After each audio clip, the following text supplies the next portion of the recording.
understand that it's working. Sorry, we're just in a different chamber, so we're just getting organised. People online can most likely hear us getting organised at the moment. So we'll open the council meeting today, and if there's any trouble with sound, just interrupt us and let us know for the technician. So it's lovely to see people in the chamber joining us today. Welcome along, and we do have some public forum today. I'm going to begin our meeting with a karakia, and then we'll crack on into the agenda. Tua ki runga, tua ki raro, tua ki waho, tua ki roto, tua ki te here tangara, ka rongo te pō, ka rongo te ao, homie, huie, tae ki e. Thank you very much, everyone. So, welcome along.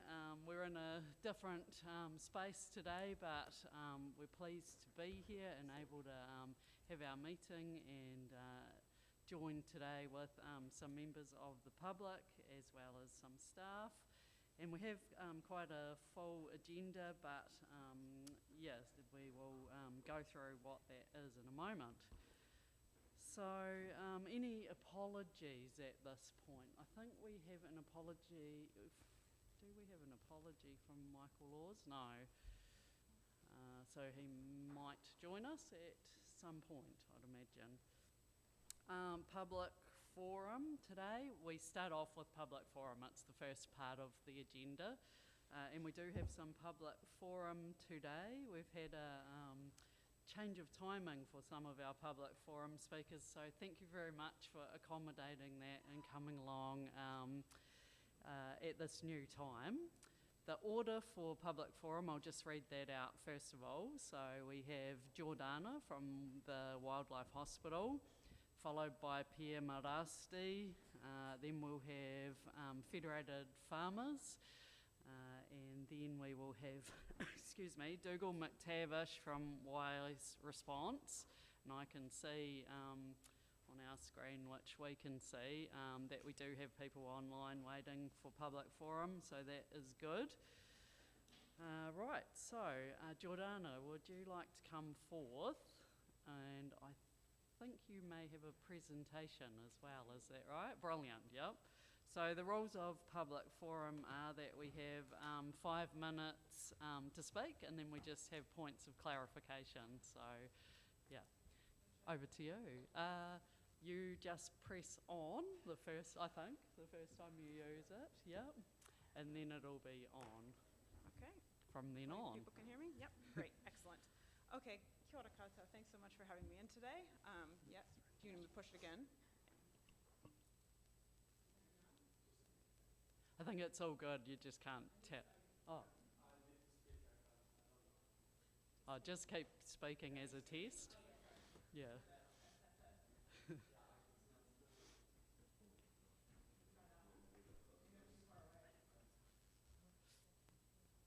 Oh, there we go, the red light's Hello, come hello. on. Oh, a red light. Great start.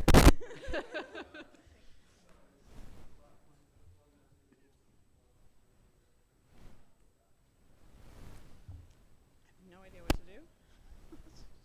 Should I keep going? We're all good, I think. Just over to you. Yep. Well, we're all awake good. now. Okay, sorry about that.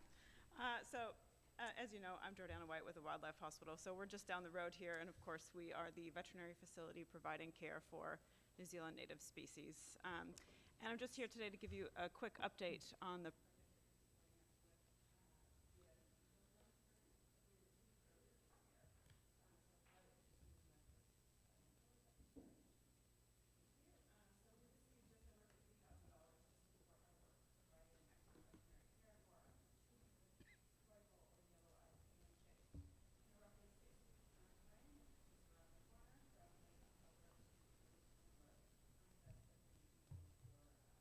yellow-eyed penguins.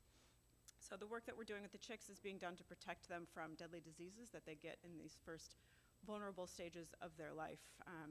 And right now we're currently in the preparation phase, so we haven't received any chicks just yet. But the preparation is a pretty serious undertaking in itself, so I just wanted to give you an update about how things are going while I still have time to breathe, because that's going to change very shortly. So if we could just move forward to the next slide to let you know how things are going. Get through. So the first thing that we've done is recruitment of skilled volunteers. So we have a really small team of 5 people at the hospital, excluding myself, and we can't do it all on our own. So we have spent the last couple of months doing a pretty massive recruitment campaign to get vets, vet nurses, and bird keepers from around New Zealand to come and assist us. Last year that amounted to about 1,700 hours of labor just in the month of November alone. So you can imagine we certainly cannot do that all on our own.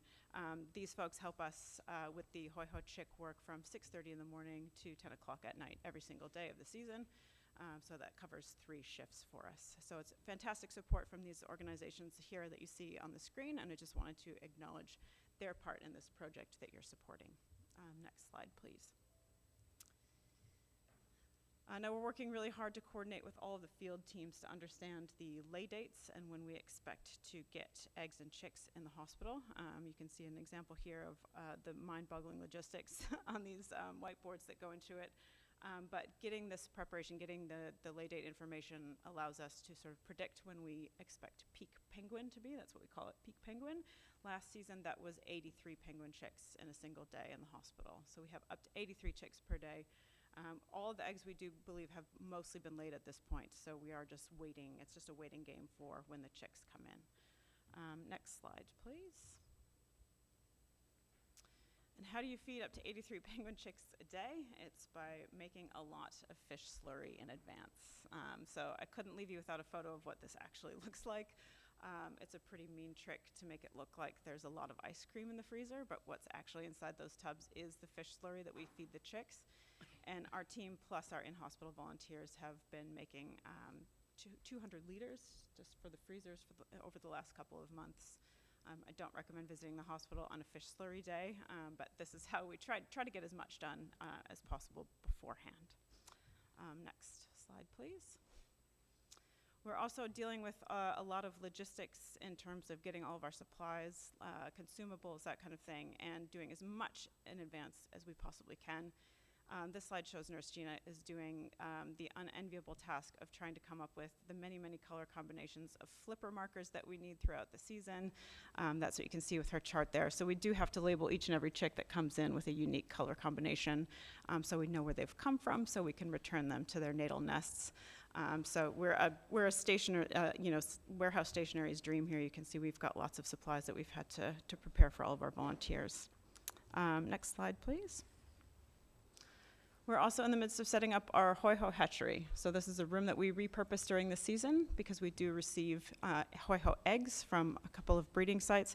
Typically, it's been the Green Island breeding site. However, this year we are also receiving eggs from Rokiura Stewart Island for the first time. So this is we're the only ones in the world that have ever done this, so it's a pretty big deal, and we've got lots of specialty equipment that we set up just to make sure that we can get these eggs hatched successfully. We then hand rear them through their vulnerable period and foster them out to wild nests. So we're getting all of this ready ahead of time. Next slide, please. So what's next? We do expect the eggs from Green Island will be arriving just at the end of this month, so within the next week or so. And the first chicks should also be here soon. We think probably around the 1st of November, if last season is anything to go by. The Rokiura eggs will come a little bit later, so around the 7th of November, we're expecting those. And roughly, we don't have all of the nest numbers just yet, but again, going by last year's numbers, we expect to get around 160 chicks. We hope more. Hopefully they're having a good season out there and we get more chicks this season. And about 20 to 30 eggs that we will, again, hatch and raise. Now, don't read too much into the asterisks on the map. It's just to give you an idea roughly where the Otago sites are. There's certainly more than that. It didn't go into too much detail. The star at the very top there you see in Moiraki that is typically the first site that hatches, and that's the first site that we receive chicks from. So that's where the season really kicks off. Next slide, please. Just thinking about what we might accomplish this year, if we're looking back to last year as an indication, we do expect to have a 90% success rate with the chicks that we have in hospital. So that's 90% of the chicks that we receive, we are able to nurse through their vulnerable disease period and get them back out into the wild where they belong. Okay, next slide, please. Just a note that we're actually at 5 minutes. That's it. Yep. Just wanted to say Thank you Sorry. so much. We really appreciate your support. We can't do this work without you. So with deepest gratitude from our entire team, thank you. Oh, thank you very much. Thanks for your presentation. Are there any questions of clarification? Councillor Meetham. Jordana, amazing work you do. Could you just tell us how you receive chicks, please, and penguins? Absolutely, yep. So we work with all of the field teams that are on the ground doing the work. So that's Department of Conservation, Yellow-Eyed Penguin Trust, and Penguin Rescue. So we work with those field teams. So they will go, and their rangers will go and uplift the chicks at 2 to 3 days of age and bring them to us. And when they are, and I will say the important step there is that they are putting a dummy egg into the nest when they remove the chicks so that the parents hold. Once we get them through that disease period, we work again with those same field teams. They will bring the chicks back out to their nests and swap the chick back for that dummy egg. And thankfully that works. Great. Any other? Oh, Councillor Wilson. Sorry, thank you. It is amazing, and I think all the gratitude should be to you and the very big team. It's amazing. The eggs that you take, again, do they lay another egg? Because No, this isn't a species that double clutches, which Okay. is what, yep. So Yep. they are given the, that rubber dummy egg. So they still do think that they're sitting on a fertile egg. So they behave the same way as though they're still on their own egg. it's and the reason for taking the egg, I'm sorry, I just missed that bit. Well, we're taking the Green Island, sorry, I did say eggs, but I should have also said chicks. So it depends on if they're taking eggs or chicks. The eggs from Green Island are taken because it is a very difficult site to access. It is an actual island. And also the fledging rates historically from that site have been abysmal. So we have much better fledging rates. We have, I think, the first season we did at an 87% fledging rate versus a 14% fledging rate the previous season. But the teams at Yellow Penguin Trust and Penguin Rescue and most of the dock teams will actually be taking the young chicks out of the nest. I said eggs, but I should have said eggs or chicks. Yep. Brilliant, thank you. No further questions. Thank you very much, Jordana, and thanks for coming in person and presenting as well. We really appreciate it. Yeah, my pleasure. And thank you so much again for your support. We really appreciate it. Thank you. Cheers. Next public forum, is Pierre Marasti, and Pierre is online with us today. Welcome, Pierre. Oh, we can't hear you at the moment, Pierre. No. So hopefully it works now. Give it another go. Yep, we can now. That was a problem at our end. Yep. Well, I'd like to start by thanking the previous speaker for the initial work. My speech from the others were able to listen to the numbers, unfortunately. So, globally, September was the second warmest September on record. As expected, with increasing temperatures, Dunedin just experienced destructive floods.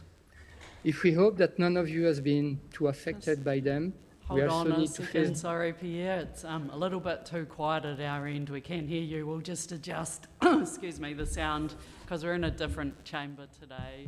We're just early on in the meeting, sorting things out, so have another go. Yeah, yes, the previous speaker cut as well at the beginning of a speech. Do you hear me now? We can hear you, but yeah. Yep, keep going, Pierre. Is it louder now? Yep, thanks. Where was I when you stopped hearing me? Oh no, we could hear it, it was just quiet, so yeah, you just keep going where you're comfortable with, yep. All right. So, as I said, if we hope that none of you has been too affected by the floods, we also need to face the fact that it is going to keep getting worse until we start acting. We already knew that global warming has accelerated during the last decades.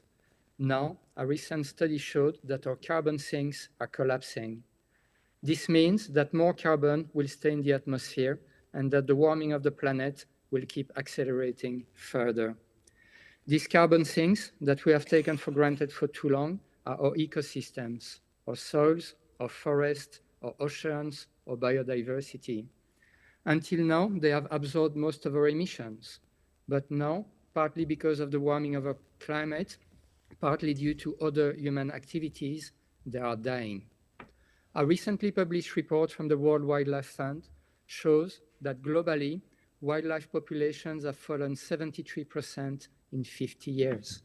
In our lifetime, wildlife on our planet has shrunk from this to this.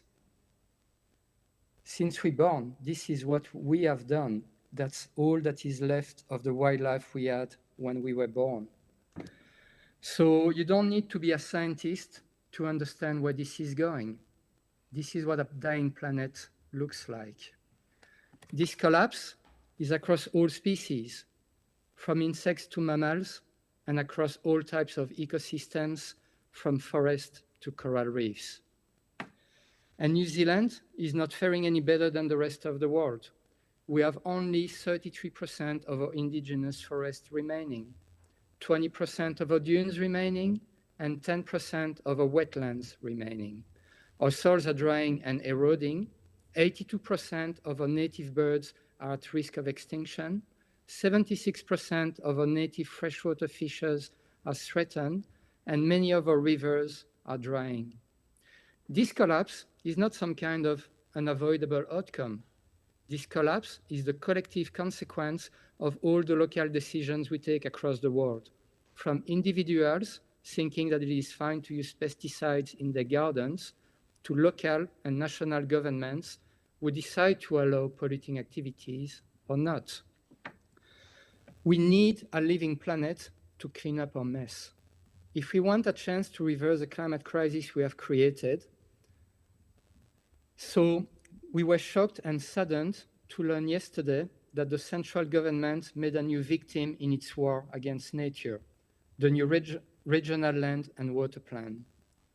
It shouldn't be a surprise from a government that puts tobacco lobbyists in charge of tobacco and gun lobbyists in charge of guns, but it is nevertheless disappointing and another nail banged up in our coffins. To those of you at the ORC who have worked hard these last few years with a genuine intent to try and save what is left of Te Taio through the new land and water plan, we thank you for your efforts. And we hope that there will be other opportunities to change the current path of environmental destruction. But the central government forcing our region onto the same old path of ecocide is a setback we didn't need. It is fitting that you are sitting today in a museum.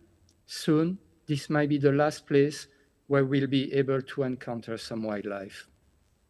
Thank you. Thank you, Pierre. Any, questions, points of clarification today? Councillor Scott.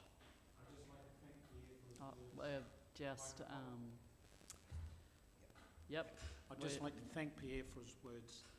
Okay, appears to be no points of clarification today, Pierre. So thank you for attending public forum. Once again, we do thank you for that. Have a good day. Thank you. Thank you. Okay, the next group this time on our agenda is Federated Farmers.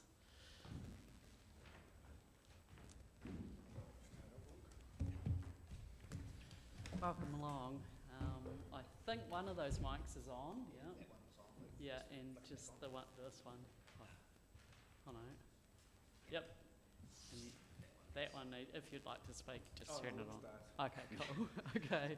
Welcome, Luke. Yeah, thank you. I'd like to thank the council for the opportunity to speak today, and obviously, like everybody else, we were kind of caught out by yesterday and have drastically changed our speech and spiel. So Otto's got a few words he'd like to say, and we'll go from there.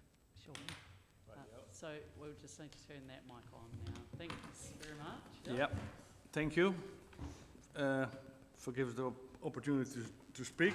Like Luke said, things changed a bit since yesterday, but still, yesterday the government took a significant action to prevent your council from notifying your land and water plan. We know that the councillors who wanted to push ahead with the plan change and the staff who worked on it will be angry and disappointed. You might feel like you've had your manner stripped away from you and you're not being listened to, and the process is unfair. Well, that's how the farmers and the rural communities of Otago have been feeling basically for the last decade. you know, the whole process has been fraught and frustrating. Our members have been fearful for their livelihoods and kept awake at night with the worry of not only the floods or droughts, but the floods for recent weeks and the drought from last year, but the flood of regulation what's been coming at us. But now, yeah, we'd like to take a deep breath and imagine for a minute, imagine an Otago that has a united community, a community that works together to ensure we continue to look after our water quality and to have regulations that are practical and affordable and respect the role farming plays in our region and the economy of the whole country. As councillors, you are elected to represent all of Otago. The oath that you take isn't to those who voted for you, but for all of us. So we can choose now to work together for a solution that will allow farming to continue to be viable and affordable and build a sustainable and prosperous future for our communities and create opportunities for our children and our grandchildren. So yeah, hopefully we can come to a better compromise what works for all of us, you know, and like I said, you know, some people said democracy hasn't been working, but if you look at the representation of the rural communities, you know, democracy hasn't been really working for us, you know, so that's how we've been feeling. But thank you very much. Thank you, Otto. Luke, did you want to say anything further? No, I think that's realistically, Thank you very much. Appreciate you coming along as well. Are there any points of clarification at this point? No questions? No, no questions. Oh, loud and clear. Councillor Malcolm, there is one here. Thanks. Yeah, Luke, what's this? Yep, that's happening, yep. Luke, Otto mentioned that he believes that the farming community are doing a good job of working hard on ensuring water quality is good and maintaining. Look, I'm very familiar with the work being done in my patch in North Otago and say up in the Menahira Care, but so in your patch south, are you comfortable with the work that is being done by the rural communities to ensure that water quality is either good or improving? Yeah, obviously, for those that don't know, I live on the Pomahaka and I get, we call it tidal sometimes, we get flooded quite frequently. So I'm very well adverse to what happens in that sort of incidents. The action taken over the Pomahaka in the last, I'd say, 10 to 15 years has been phenomenal. What are we, over 102 kilometres of additional fencing for stock exclusion. The note I would say though, we personally have been fencing for 15 plus years. The problem will arise that we need to manage these areas. They're not set and forget. We need to still work as a community to manage those areas and manage the plantings, because it can have a very perverse outcome if they're not managed, which I'd hate to see the money wasted. But yes, to answer the question, I think the technological gains in the use of fertiliser, use of stocking rates and use of inputs drastically has improved. Yeah, amazing gains. Thanks, Luke. Thank you. Thank you.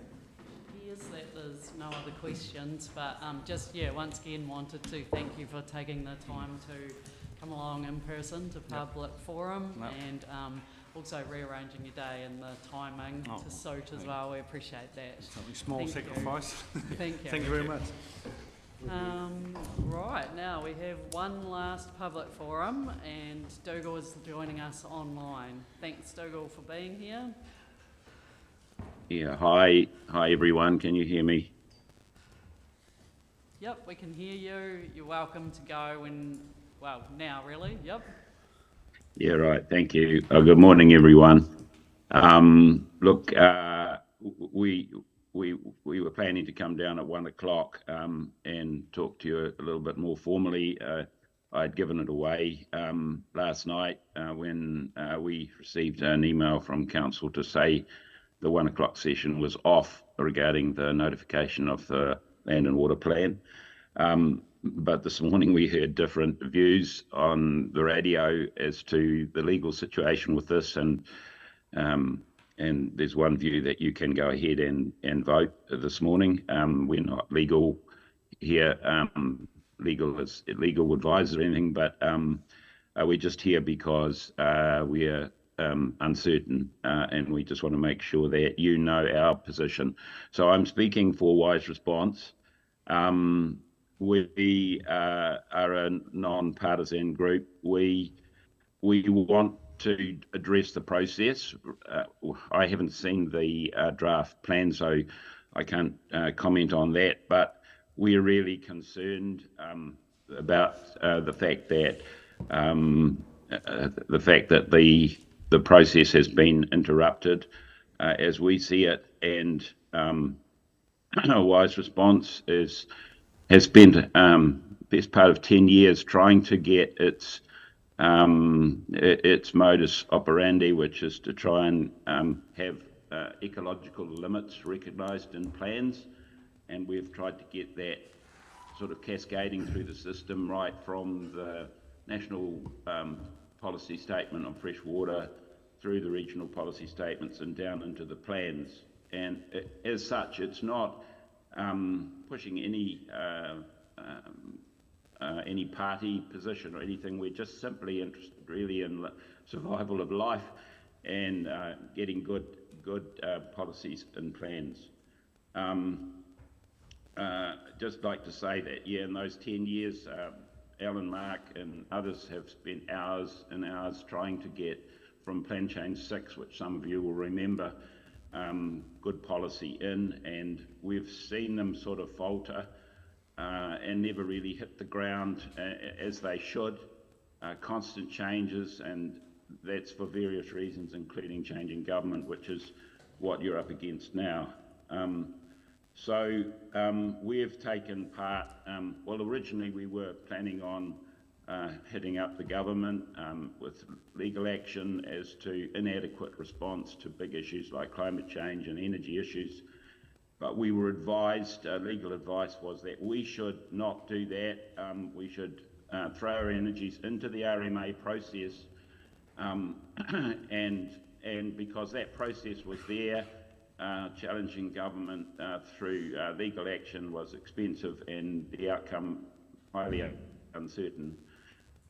So we, you know, in good faith, we have really thrown our efforts into working with you guys and others in this RMA process.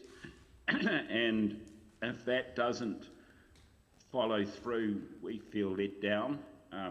We voted you guys in a more general sense to manage our local resources. We have no way of influencing Minister Simmons and those guys. We can ring up our local MP here and airbash them now and again, and that's due process. So we want you to see this, irrespective, for better or for worse, whether these policies are excellent or not so good, probably a mixture. We want you to notify and let the discussion go from there. And if there's variations required as a result of subsequent bills being passed by government, then those variations can be considered in the fullness of time and the plans adjusted. I know it's really hard to get policies that suit everyone. In fact, it's impossible, but we also know as a group that we have to make some difficult decisions. There are major problems, as I think the previous submitters have already mentioned, that will require major change. People will be hurt, but we feel that there is a way through, and there isn't an alternative really. So I think that's about everything I need to say at this point. As I say, it's not about the document itself, it's about sticking to good process here. Thank you. Thank you, Dougal. Any points of clarification? Appears to be none. So yeah, once again, thanks to you for joining us in public forum and rearranging your day as well to come at this time. I hope you have a Good day, Dougal. Thank you. Yeah, thank you very much and good luck. Thank you. Right, so we've come to the end of public forum as far as I know. Yep, cool, no others. Yep. Right, so thanks everyone for being here. Next on the agenda, we just need to confirm the agenda and note that 2 items have been removed, papers 9.7 and 11.1. We are confirming the minutes. Oh, sorry, a hand up, yep.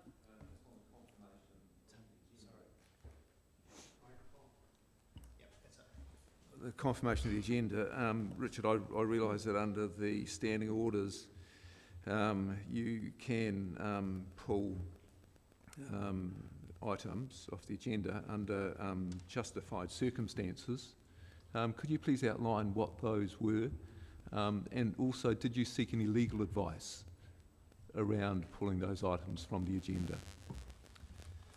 Thanks, Councillor. So yes, I have withdrawn those 2 items under 9.9, and as you say, that is at my discretion and if justified in circumstances. The circumstances are the changes in legislation signalled yesterday, which would make it unlawful for the plan to be notified. Staff have not provided any advice relating to that legislative change within the paper, so for us to put that paper forward and seek a decision from Council without that necessary information is not appropriate under good decision-making process. So I've made the decision to withdraw that paper.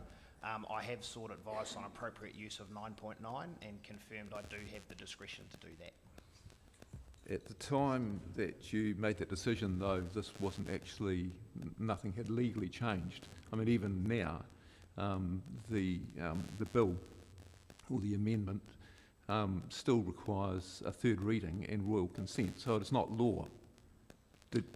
Can you confirm that? That's my understanding, is it's still going through the parliamentary process, correct. And do you have an assurance that it will go all the way through? I don't have that assurance, but we need to provide an assessment of all of the relevant information to the decision, and we haven't done that within the paper that was originally on the agenda. Thank you, Richard.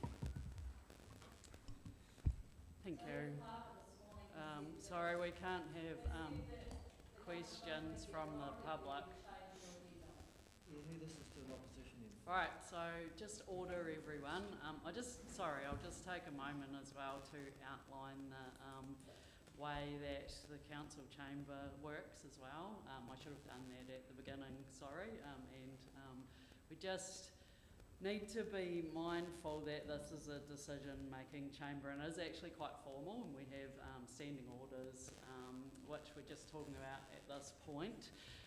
So while people are speaking, we don't have interruptions. We actually don't have, unless you're in public forum and there was an opportunity for anyone to put themselves forward.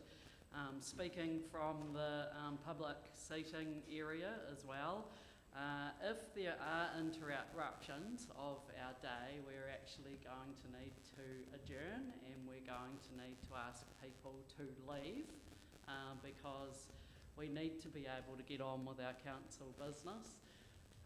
So that's it's important that we get through the agenda. Right, so Richard's given his response there, and the standing orders are quite clear that the Chief Executive can remove an item, and that they need to let the Chair know if they intend to do that, which Richard did yesterday. So all of those have been fulfilled under the standing orders, and Richard's given his reason as well, which was around the context changing for that paper, and the Local Government Act's quite clear around what's required there as well for a paper to be considered. Right, question from Brian, from Councillor Scott. Yeah, cool. I share Councillor Methven's concerns, but I hear the response. My understanding is that the CE will enable councillors to speak to the land and water plan within the CE report. Is that correct? So I have a land and water plan program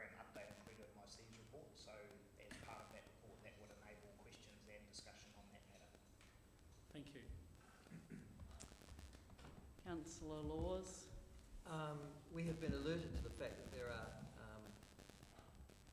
amendments planned for the Chief Executive's report, and they are to be added to the agenda. That email came out from Councillor Elliott Weir.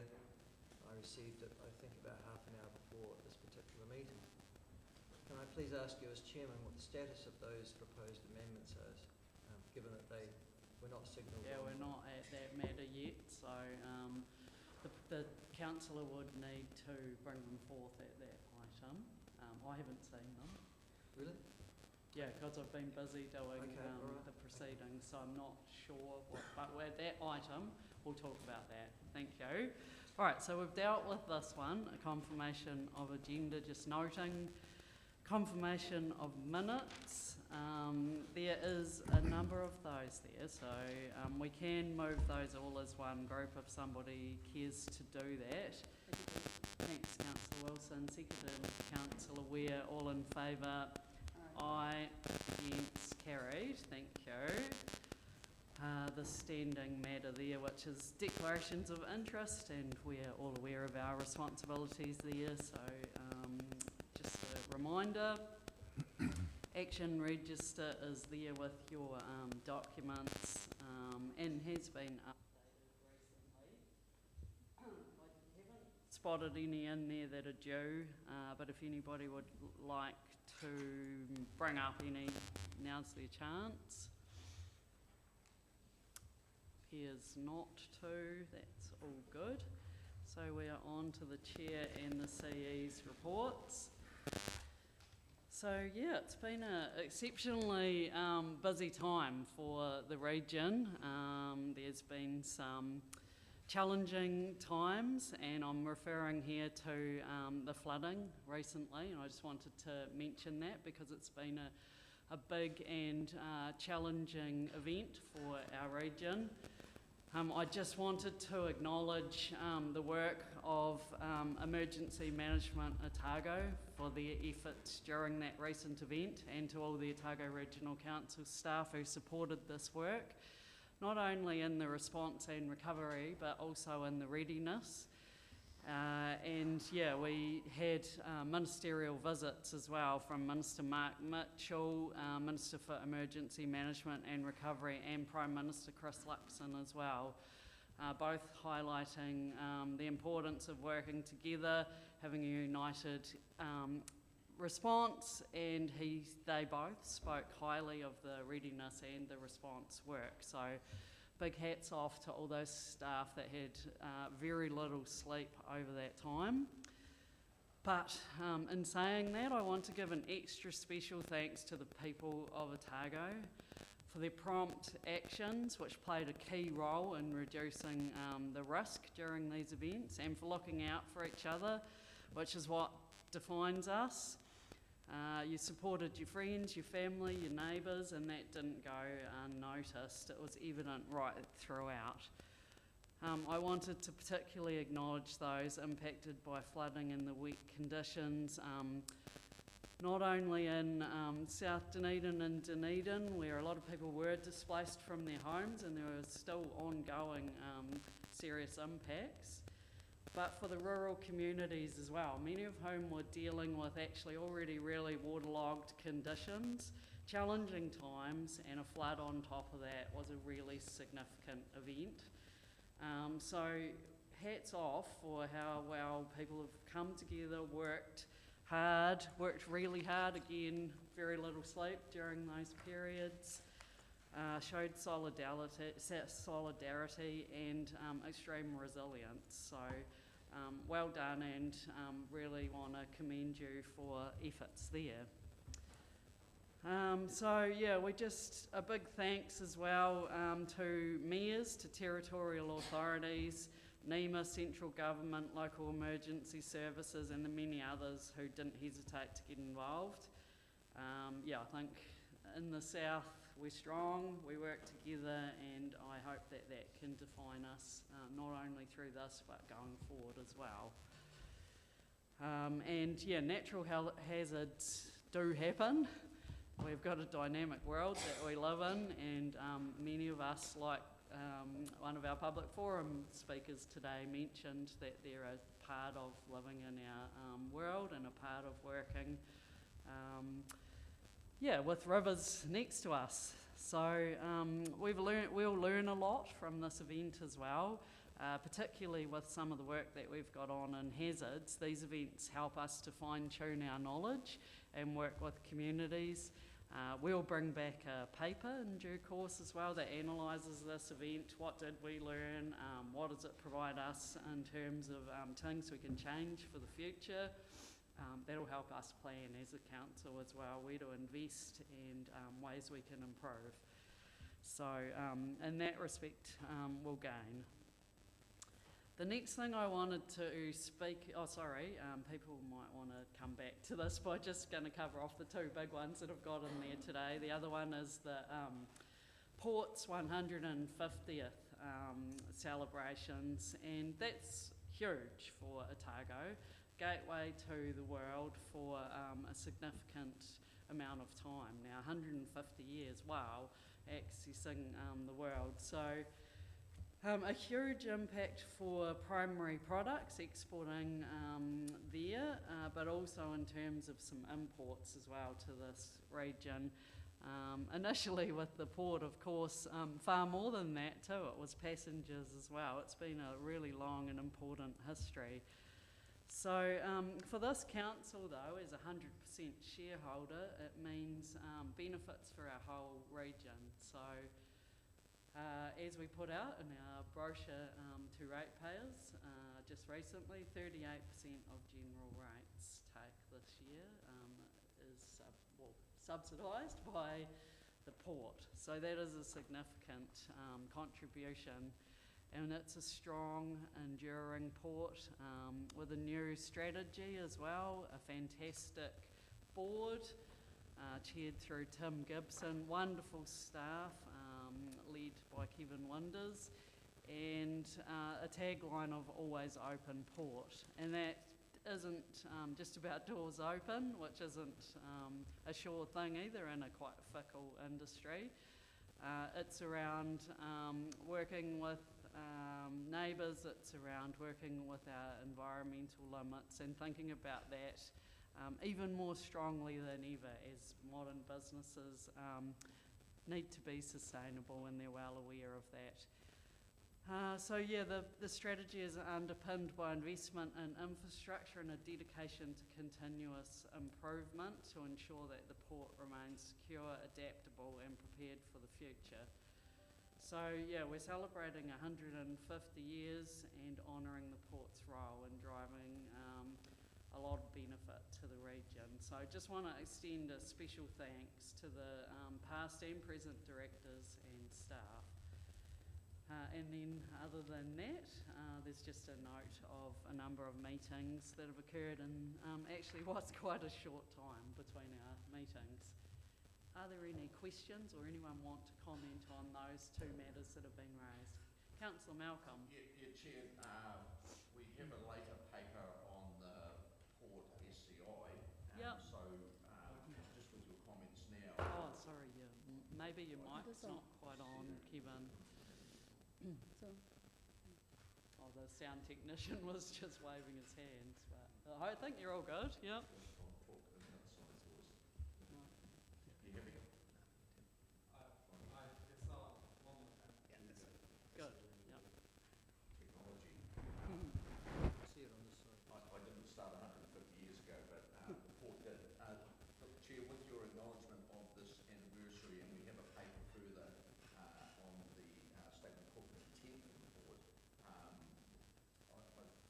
I feel it would be appropriate that we acknowledge that 150 years in the work with the port. Would you rather I waited until that paper?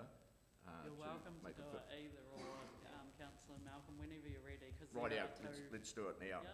Yep. Look, I'd ask that the Chair acknowledge in writing to the port the great work that they have been doing, and acknowledge from acknowledgement to not only the board and the senior staff, but the staff right through the entity. I was very fortunate yesterday to spend lunchtime with the workers at the port. The atmosphere atmosphere is tremendous. They are all working hard to ensure that that port is open. That port provides great service, and it's an enduring industry and opening for Otago. So I'd appreciate and so move that we acknowledge the 150 years of the great work that the port is doing. Fantastic. Is there a seconder for that? Councillor Noon is nodding, thanks. And just also would like to acknowledge you as well, Kevin, for your work in leading our Port Liaison group as well, and the relationship there. Right, so you would like to speak as well on that one. We'll come back to putting that in a moment. Councillor Malcolm, others may like to speak. Yep. Councillor Nicole. Just really briefly on that matter, I think it would be appropriate for a letter of recognition to the Port be co-signed by yourself and the chair of the Port Liaison Group. Yeah. So are you happy with that amendment, Councillor Malcolm? I'll accept that. And the seconder, happy to just, yep, thank you. Councillor, did you want to speak further? Sorry. Oh yes, and could I just talk really briefly on the flood response visits of the Minister and the Prime Minister Luxton, and I just want to reiterate what you've already said, that the Minister Mitchell and the Prime Minister were very impressive with the response and the coordinated approach to the response, and I think we can't underestimate the work that's gone on behind to have systems that are up and running at a moment's notice, and they were mostly impressed in the way that we work with the communities and listen to the communities to actually get on the ground information so that we can take actions in a timely manner. So I'd just like to add my 2 bops saying well done, and it has been noticed at the highest level. So thank you. Thanks, Councillor McCall. Councillor Noon. Thanks very much, Madam Chair. Yeah, just a couple of comments with regards to the Otago flood. I'm personally not on Facebook, but several constituents contacted me after the flood and said they were so impressed with the way the community collaborated. And I'm really referring to Dunedin here, and I know it happened in other parts of Otago as well. But I just really want to emphasise that, in my view, you know, it hasn't always been a common theme. It always happens in a smaller rural community, but I think the way, particularly in South Dunedin, the community rallied around, and you know, we're out there filling sandbags and all the rest of it. And one comment was made that on Facebook, a particular female individual offered a ute that was sitting in the driveway. She didn't know how to drive it, but she was more than happy for someone to come grab it and use it to deliver sandbags. So that was fantastic. The other part of that, I wonder, Madam Chair, whether we should be having a debrief with the TAs, obviously Dunedin, Clutha District, maybe Central, just on the topic of a follow-up discussion. I think that would be valuable. Maybe Richard's already thought of it, but yeah, just wondered whether that's a possibility. Yeah, that's fine. Thanks, Andrew. So I can confirm, as part of the civil defence and emergency management process, there's a full debrief exercise with not only the TAs, also emergency services and the National Emergency Management Centre. So, and that report will be made available in due course as well. Yeah, my question really is around from a governance perspective, because I think it's important. There are some aspects that probably would be useful to have a discussion with the wider TAs. Yeah, we can incorporate that. Cheers. Yeah. Sorry, we're so used to turning it on every time we speak. Yeah, and because I chair the joint committee as well with the mayors, no doubt we'll have it on our agenda there so that we can have a debrief too. So thanks for raising that, Councillor Noon, and for your comments around South Dunedin and the people of Dunedin working so well together. It was really evident, so big hats off to the DCC there as well. Councillor Wilson. Well, on that, I want to acknowledge in my area the investment in... I can't see the red because it's got red tape on it, sorry. Is that working now? Yes. Yeah, thank you. The investment in technology that's provided on the Rock and Pillar, a much better rain gauge, which is really important. But I also hope that in that debrief there were some technical issues with the environment portal site, and I think that that's something that we... it's a brilliant site. I'm really enthusiastic about it, but we need to make sure that it's going to be available when the weather goes out, and things get wet and damp. So part of that debrief would be really good to know how that, and the fact that we should all be turning our devices off rather than carrying on trying to reopen it is possibly half the problem. Thank you. Thanks, Councillor Wilson. No other questions or comments then? We'll put that motion then, which is writing to the Port from the Chair and the Chair of the Port Liaison Group. All in favour? Aye. Against? Carried. Thank you. We're on to the CE's report. Did that note you?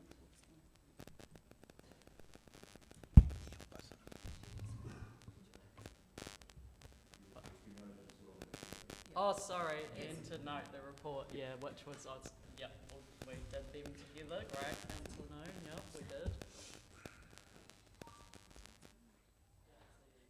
Thanks, Richard. So, C's report, I'll just take the summary a little bit out of order and finish with the Land and Water Plan program. So as far as the rest of the report goes, there's a few things in there that are new reports that have been requested by Council previously. So we've had an update from our customer experience team on the customer data and inquiries that have been received over the year, with a particular focus on rate season, which was a request we had last time. So you can see through there that September 2024 was the highest recorded month for inquiries, and that was due to it being a combination of rates, and we're also undertaking our consultation on the climate strategy work. So team have worked really hard to maintain high levels of service, and there's some summary information in there as well. The other new report in there is a summary of the efficiency review actions, which have again previously been requested. The updates in there just show that progress has been made on a number of those. However, there's some more significant and more complex actions that still need to be picked up as part of the staff work programs, and we'll continue to provide that report quarterly. The level of service measures, we do have 5 reported at risk and 2 reported off track. Just noting that in our review of the annual report today, there were a number of service levels at the end of the previous financial year that we didn't meet, and that we need as an organisation to put a much stronger focus on those, given that they are the matters that we report back to the community on at the end of the year. So as staff, we will keep a very close eye on the levels of service within this financial year. And then we've also included the standing financial report. Again, just noting that, as I indicated last month, while we're showing a significant surplus against budget at the moment, the full phasing in our first forecast to year end is coming to the November Finance Committee meeting in a few weeks. So what you can take from the reports is there's no significant, from the financial reports, there's no significant red flags at the moment. But I would caution about looking too much into those numbers ahead of our first discussion at Finance in a couple of weeks' time. So back to the Land and Water Regional Plan project update. So I guess from the CE's perspective, the decision to withdraw those reports is not made lightly. I am very conscious of the level of interest in this process and the ongoing work of a significant number of staff in our community. That have got us to the point where we were prepared to deliver the plan in accordance with previous resolutions by Council. What has changed significantly in the last 24 hours is the political context in which we're operating, and it's our job to provide you the best advice to inform those decisions, and we've been unable to do that, as I explained previously.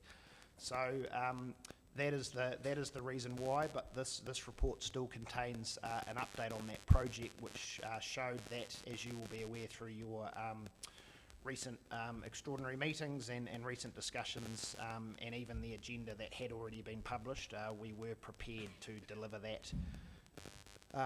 that plan for that decision today, as we had committed to Council to throughout the year. So that is where that process. Obviously now staff will have to go away, properly assess the new information that we have available, and there's a number of components of that amendment that need to be carefully considered and report back to Council as to what the appropriate next steps might be in terms of working with opportunities to work with central government, in terms of potential unintended consequences, and in terms of the exemption clause that is also included in that amendment that's subject to completion of the parliamentary process. So happy to take questions. Thank you. Right, first we will have questions then on the whole thing, and then we've signalled that if there was anyone that wanted to speak about the land and water plan and the process, because that is part of this paper, we can do that. So first of all, questions. Councillor Mepham, then McCall. Yeah, Richard, you've mentioned that you have new information that you want to take back with staff. What is that new information? It's the amendment bill that was introduced to Parliament yesterday. So, in effect, what will staff do with that information? Understand the implications for our plan process and what we may need to do as actions moving forward. So in terms of the understanding in the planning process, do you have any kind of insight as to what that may be? Not yet, other than we know we have some time-bound issues with our current plan framework, and that our previous offer from the government to work with them to address those may need further conversations, and also that there is an exemption clause included in that amendment that may allow notification of a freshwater planning instrument earlier than the date stated for reasons set out, but again we haven't had time to assess that yet. With the change that's taken place and this legislative change, are you still comfortable that the government is still offering to work with us in the development of a new NPSFW?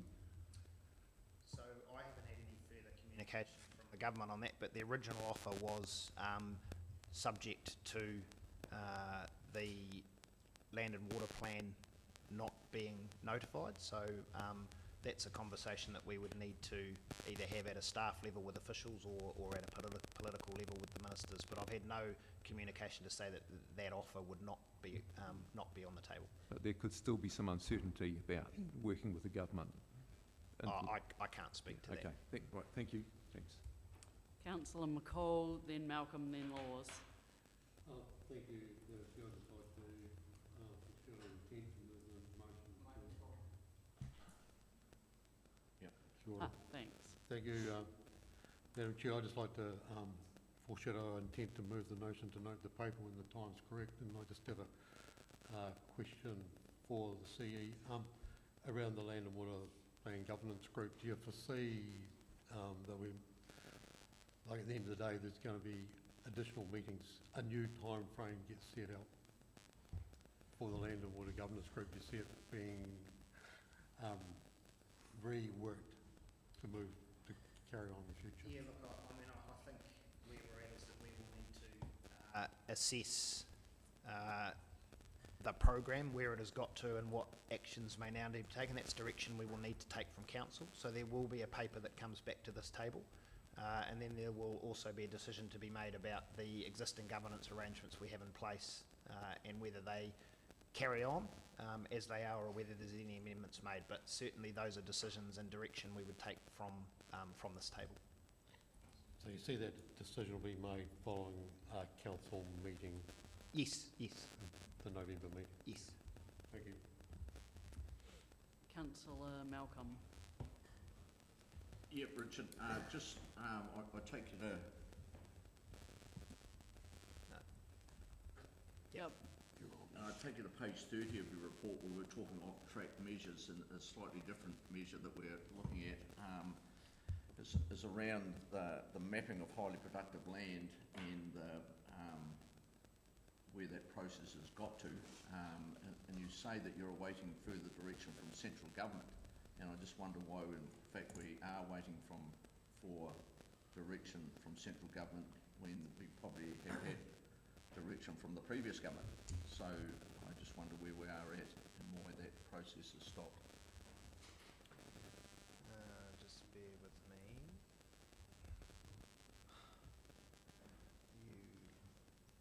I'll just defer to Anita. Ooh, this breaking the equipment. That's right.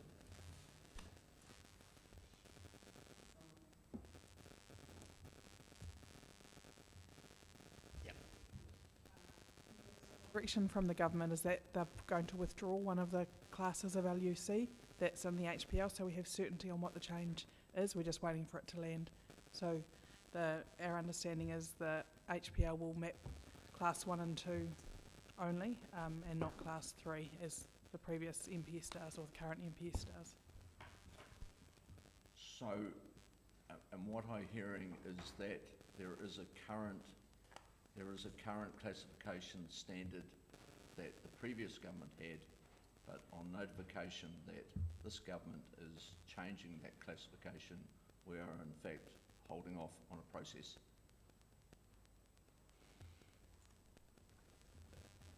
So the mapping's complete, we're just not moving it through to the next stage until that new change comes through, because we have clarity on what the change is.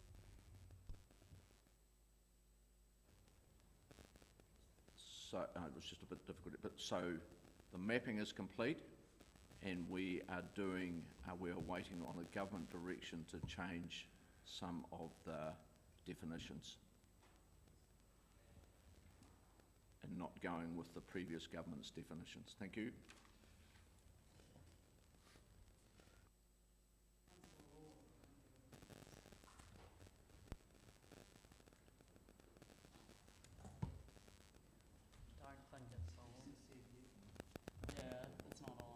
No, I think you just turned it off. No, Oh, yeah, there you go.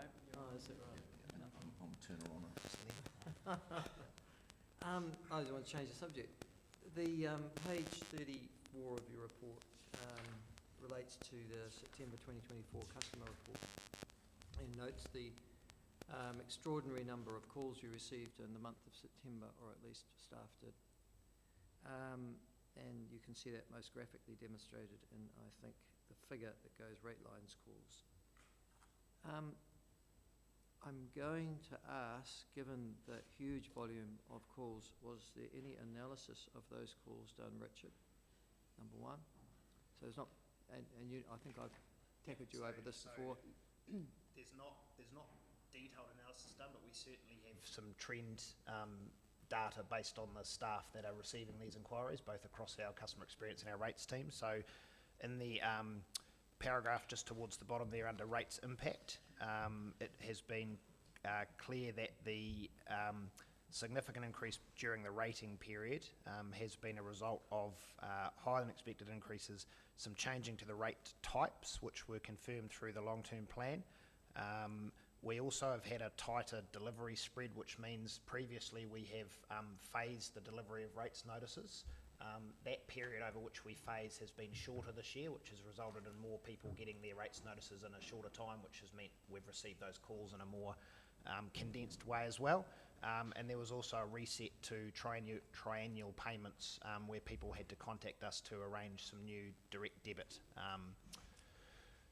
arrangements with council. So that also led to a number of calls. But those are the key reasons why we've received those increased calls in September. Okay, but can I take you to the second bullet point, and and thank you for that, but that's the reason I was sort of pursuing this issue. Am I to understand from the second bullet point that you received over 1,300 calls on rates alone? So as I understand, that's 1,300 calls in total. But we know that they are almost entirely at this time of year in response to the rates notices. Okay, but I guess what I'm trying to work out is the grievance factor here. So how many of those rate calls were saying, oh my God, it's so low, I've never seen such one, you're a wonderful council. So my experience is we don't get a lot of those calls. And the second one is, where do they come from? Because like, what's the particular areas that you can identify and go? We have had a large volume of calls from the Queenstown Lakes area this year, and we know through previous correspondence in the media that they have experienced an increase in a number of them have experienced an increase in rates that are higher than the average rates, which is always what is communicated on when rates are struck is the average rates, which creates all sorts of issues for us in terms of the way we rate, but there are a number of people whose increase is higher than that average who have called up to express their concern about that, and that's largely the Queenstown Lakes district. And finally, and thanks to Councillor Forbes for pointing this out too in a reply to a constituent, the online rates indicator was meant to sort of take away the surprise factor, which you are obviously at this point in time exemplifying in these particular calls and these graphs. Did it work? A, and B, so in other words, did people understand that that was the online rates indicator? Were they sufficiently informed, aware to be able to use it so they didn't get a shock? And two, when they finally got their bill, was it what the online rates indicator indicated it would be? So if people have used the online rates indicator through the consultation period, they would have had an idea about what the proposals were going to do to their rates, although there were some decisions made when the long-term plan was finalised that changed the structure of the rates for this year. So what they would have seen on that online rates calculator wouldn't have been reflective of the final decisions that were made, particularly around the fixed rate for transport, which referred back to a capital value rate, and a couple of other decisions that were made that were different to the preferred option that was voted on when we went out to consult on the final long-term plan. So it wouldn't be fair to say that those people that had used the calculator would have had complete or would have had an exact idea about what their final rates bill would have been, because that was subject to those final decisions that were made when the long-term plan was signed off. They would have had an indication. Okay, thank you. Any other, oh sorry, I'm just reading that. Councillor Weir, then Councillor Noon.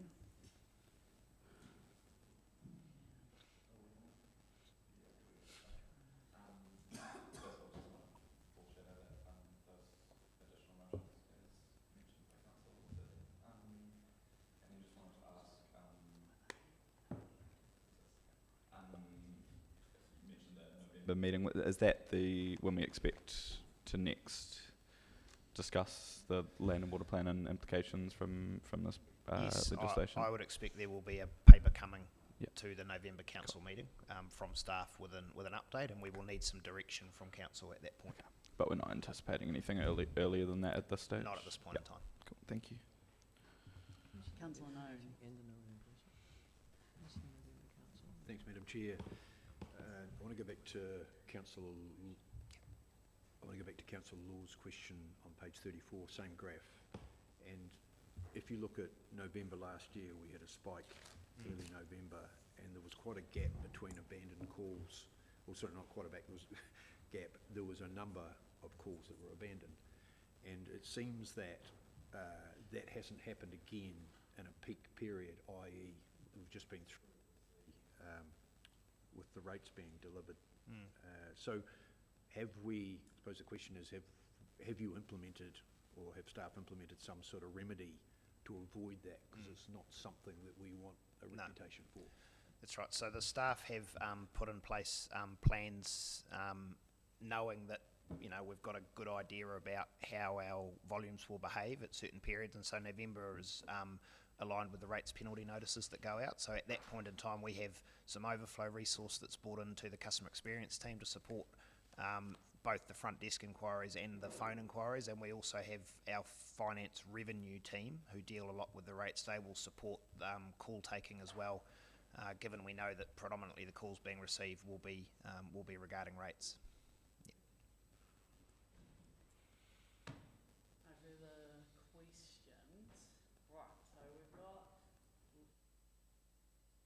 Signalled a motion, which is, excuse me, the one that's there at the moment, which is noting only, is that right? Yep. Do we have a seconder for that? Yep, Councillor Wilson. And Councillor Weir has signalled, I think, in an email, from what I can gather, amendments. But I'm thinking they're not amendments, I'm thinking they're additional motions, yeah. So that you can move additional motions, that's right. So what are your additional motions?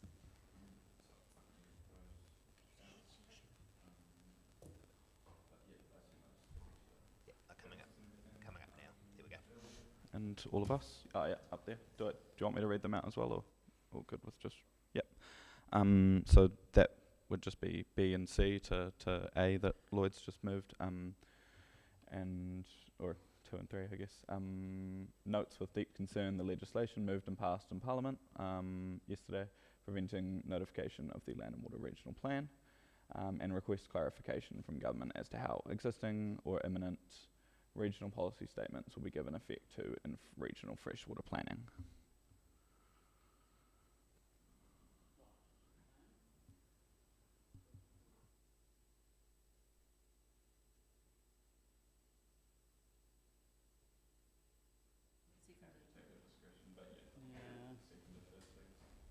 Yeah, do we have a seconder for these? Yep, Councillor Somerville. Can I ask the status of the motions, please, as a point of order for you, Madam Chair? Yeah, that's right. So we have the first one was moved by Councillor McCall and seconded by Councillor Wilson. Yep. So that one needs to be debated first. It'll be the usual order of dealings, and then the next ones are there parked at the moment, but were foreshadowed because they were emailed earlier. However, Councillor McCall got in first today, so it's a little bit messy, sorry everyone, but that's what we've got. So the usual order would be that you would debate Councillor McCall's one, because they're all going to be on the same topic, but we'll start with that. So Councillor McCall, do you want to speak to this one? Thank you, Madam Chair. I'd just like to mention the efficiency review, and it's really good to have a template there that actually shows that the efficiency review is being implemented and put in place and being measured. So well done for that. And I know it's the first time on the report. We look forward to seeing the progress that that's implemented. And as regards to the land and water plan, I've got a couple of things I'd just like to say, if that's fine. First of all, thank you for the report. After the events of yesterday, it's important we take some time to recognise the plan and those who contributed to its development. This has been a massive undertaking. As a council, we've worked in conjunction with our iwi partners and community to develop a well-balanced plan that provides bottom line expectations while encouraging innovation and mitigations at the individual farm level. This is a plan that provides a strong backbone or framework for the management of Otago's freshwater resources now and into the future. This was a complete plan, not an add-on. We need to recognise all the staff, external consultants, stakeholders, community, everybody involved in the plan. It's been a long journey, but we've actually, even though we've been stopped, we still have something that's of a lot of value sitting in the cupboard that's had a lot of work put on it. I just want to especially mention to the staff and those external consultants that we're not here today, but have been directly involved in the development plan. We know that you're doing it tough. It hurts. The plan has been your life for a number of years. We cannot express how proud we are of you. You've got about your work in sometimes difficult situations. You're all an inspiration and deserve a long holiday. I know I shouldn't, but I'd like to make special mention to Tom, DP and his team. You and your team have worked willingly, way beyond expectation. Thank you, thank you. And then there's Fleur. Fleur, you've led the project with pride and mana. I know it hurts, and we all feel for you this time. Also know that you'll pick yourself up and your team up, regroup, and you'll be there leading from the front when you get the opportunity to nuance any change in freshwater policy direction to fit the expectations of the people of Otago. So here we are with a plan ready to go. Unfortunately, the ability to make a decision was taken away for us, so we will never know what would have been decided at today's meeting. Our plan has been stopped, so we can no longer introduce many of the positives within the plan. The use of freshwater farm plans, regenerative energy projects, sediment traps, gravel extraction, ability to manage flood and drainage assets in a timely manner, consenting for land use change and intensification, maintenance and redevelopment of irrigation. The list goes on. The plan had a lot of good positives. But for me, the worst part is the government has shown no interest in our plan. In the end, this is about power and controlling the narrative. In no time has the government offered any tangible reason to warrant the stopping of the regional democratic process. It is like they do not have an internal consensus of what they want to implement or how to implement it. Yes, I too, however, have to take a breath and refocus on the long term. The work put into the development of this plan will not be lost, will be invaluable to help inform the government's development of the new NPS. They have offered to give us a seat at the table, and we should take up their offer with both hands. This will enable the integration of any new direction and with any regional variations in a timely manner, because the long game is to have a fit-for-purpose freshwater planning instrument in place for Otago as soon as practical. Thank you. Madam Chair, can I just clarify, are we taking 1, 2 and 3 together, We're or is that taking just motion 1? Councillor McCall's. He signalled that was the one that he wanted to move, and that's where he wanted to talk about the land and water plan as well. And that's okay, and that's why I said there's going to be duplication, because we're taking this one first to debate. Then we've got Councillor Weir's. Okay, all right. So, yeah. So you're going to get 2 bites of the cherry? You are probably, yeah. Okay. Sorry about that. I know Yeah, it's, messy, as I said. Well, it's just time consuming. Thanks, Councillor. Yeah, I know. So if you've already said it in the first debate, you may not need to say it in the second debate, as a small hint. But exactly. Councillor McCall, you're... not McCall, Yeah, just a point of clarification. Yeah. So you are expecting us to now put our thoughts on the land and water plan as part of this So debate. this is noting the report. So we're talking about noting the report and the report at this point as we're debating this. So it does include the land and water plan and the program. So if you want to talk about it in that context, that's fine. Then there are a couple of other motions which are also on It's your fault, Elliot. land and water plan. That's right. We could have handled them all together probably, but the way they panned out didn't work that way. So yes, you will get 2 bites at the same cherry, as Councillor Law says. Yep. So you're welcome to speak on it now if you'd like. Councillor Laws. I've got a 2-stage speech then, so I'll leave my second stage to Councillor Weir's motions, and I'll just speak on the first stage very quickly and answer Councillor McCaw. Councillor McCaw, I believe that the consultation process that the Otago Regional Council followed in respect of the draft land and water regional plan was deeply flawed. It failed to properly engage with or inform those who were going to be most affected by the plan, including the deep inadequacies of a Section 32 report that was prepared after the consultation had been completed. In fact, the Section 32 report makes a mockery of the draft land and water regional plan. And it makes a mockery of the consultation. How on earth can you prepare a report when you are consulting on a plan that is not costed, or the impacts, economic and fiscal, are not relayed to the communities that you're expecting to make an informed decision or to make an informed contribution to? As far as a draft land and water regional plan, I've got no compliments at all. This was a shambles from day one.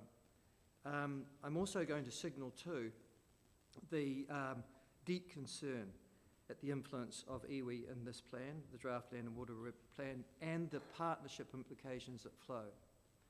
When it was first explained around this table that the Otago Regional Council entered into a partnership with local iwi, what I asked was, what does that mean? I think I now know. I think it is that they get preference over everybody else when it comes to formulating ORC policy.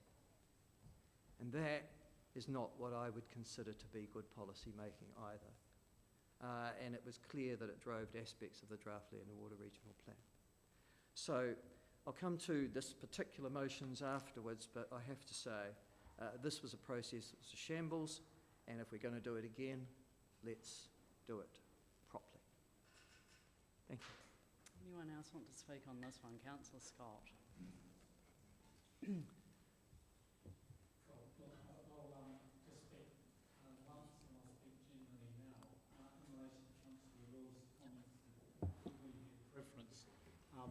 That's absolutely ridiculous. They were our partner, they were our friend, they were a stakeholder, and we worked constructively with them, like we did with many others.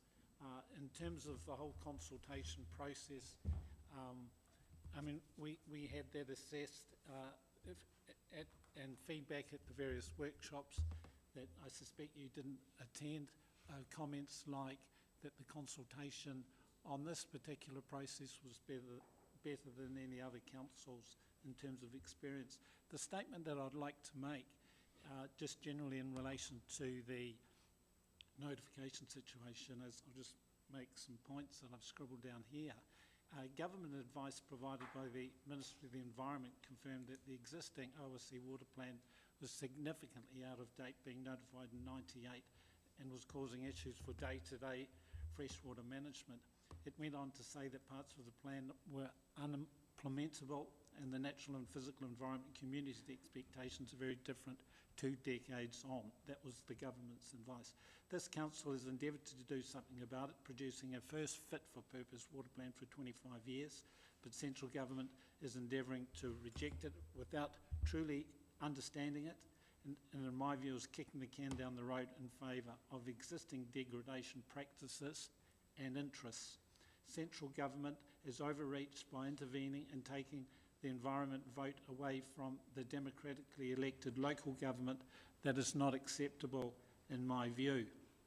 A lot of this angst appears to have been generated, certainly initially at the Manuhira River, where there previously was the 30-year transition given to converting mining privileges to consents, and then in our plan we gave away another 26 years to implement minimum flows, a total of 56 years, and this still isn't good enough for the irrigators' appetite.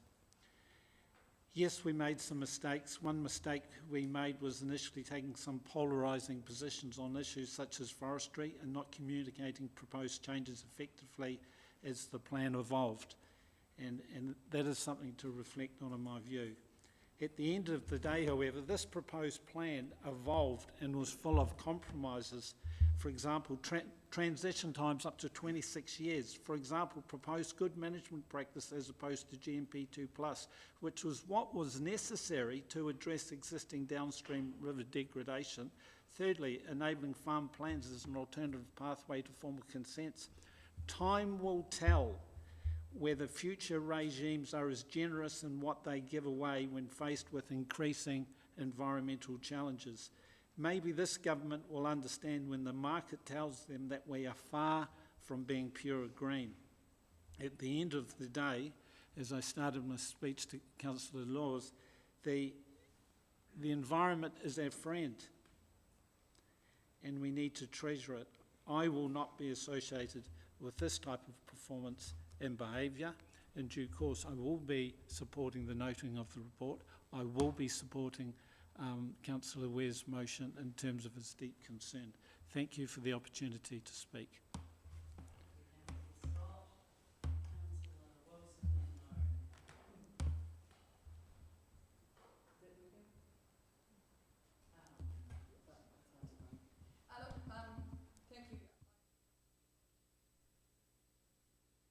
Process which at times has been fraught, and as we've got closer to the proposed date, there have been significant changes, and I want to acknowledge the hard work that went in from members of this table into asking questions of the plan and of the staff for responding positively to those.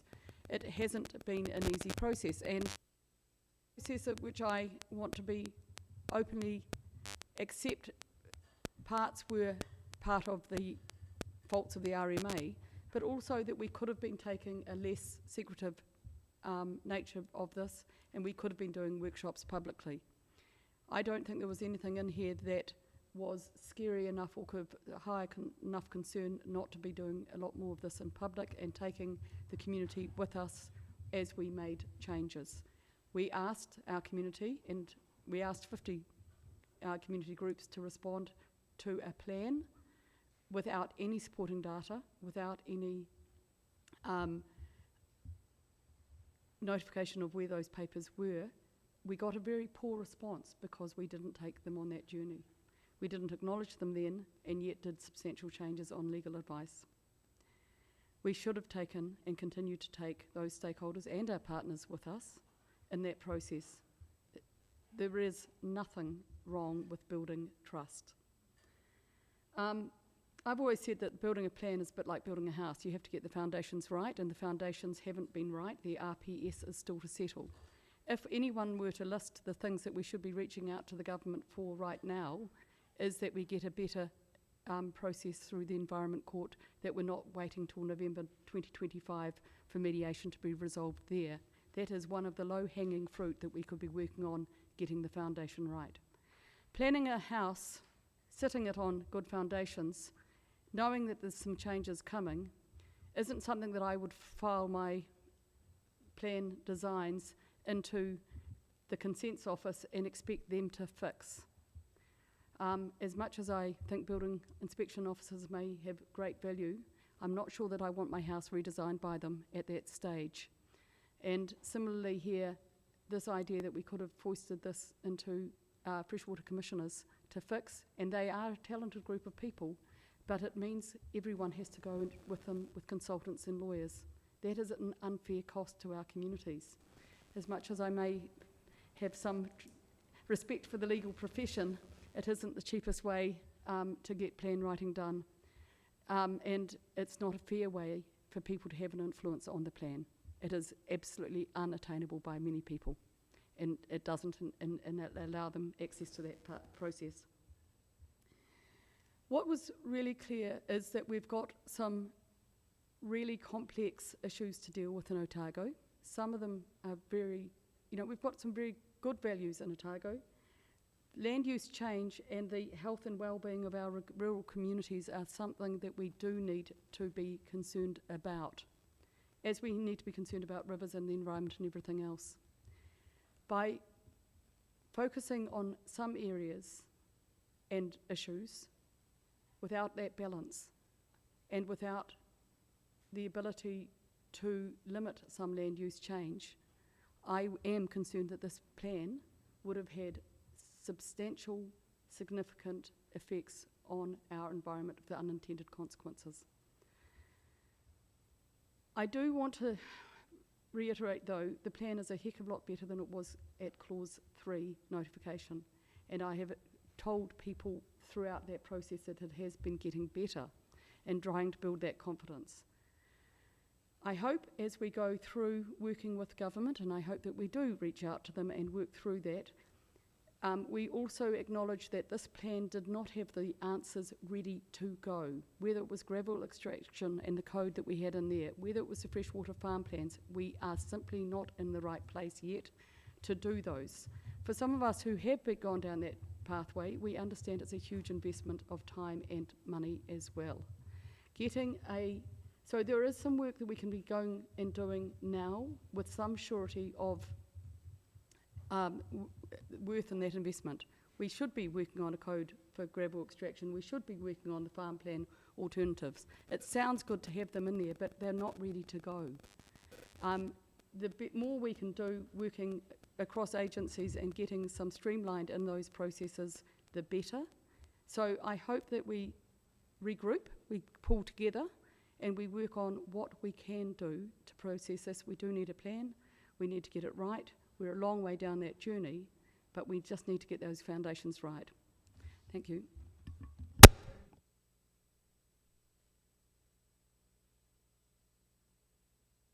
Oh, sorry, I keep missing you out, Councillor Noonan. Thanks, Councillor Callagher. Absolutely, thank you. Said, and all I would add would be that sort of right now it's not the opportunity for either a chest beating exercise or a table banging exercise. We need to be gracious and respectful to one another at this time, and I'm not only talking around this table, I'm talking generally with staff, the community, iwi, wherever. I think it's important to recognise, and from my perspective, when we talk about a plan that's ready to be notified, I've still got a lot of tabs on here that I'm still concerned about. And so, in my view, this will mean this delay or extension, whatever you like to call it, will allow us to get a much better outcome for all concerned. So I just think that in terms of the government stepping in, I think it's wise to remember what happened to us last term, where we had a government, the previous government to this one, weren't as tolerant as this current one has been to us. And I'd have to say the current government has probably given us more than 3 strikes, possibly double that. So I'm not surprised where things have landed. But as I say, and as Councillor Wilson has alluded to, I think we need to move on relatively quickly and understand the opportunity that we've now got to get a better outcome for all.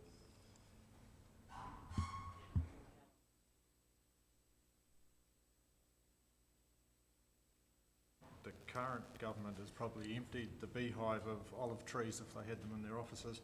I had a number of people texting and messaging me yesterday. The most noteworthy was brief. You fought the law and the law won. The government have finally halted the ongoing waste of money on this plan. The plan was not ready. The quantum of change it made and the quantum of change the government have signalled means that notifying it would have been economically, environmentally and morally wrong. One message yesterday summed it up nicely by one of our long-standing and most withered submitters. Now I can look forward to Christmas and not be halfway through a submission to you, and then the final word they used rhymed with tricks.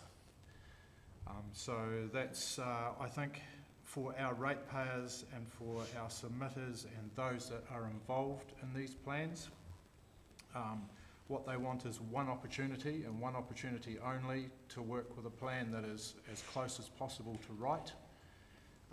And I look forward to working with the government to get to that place, but we certainly weren't there now. Thank you. Thanks, Councillor Kelleher. No further comments at this point.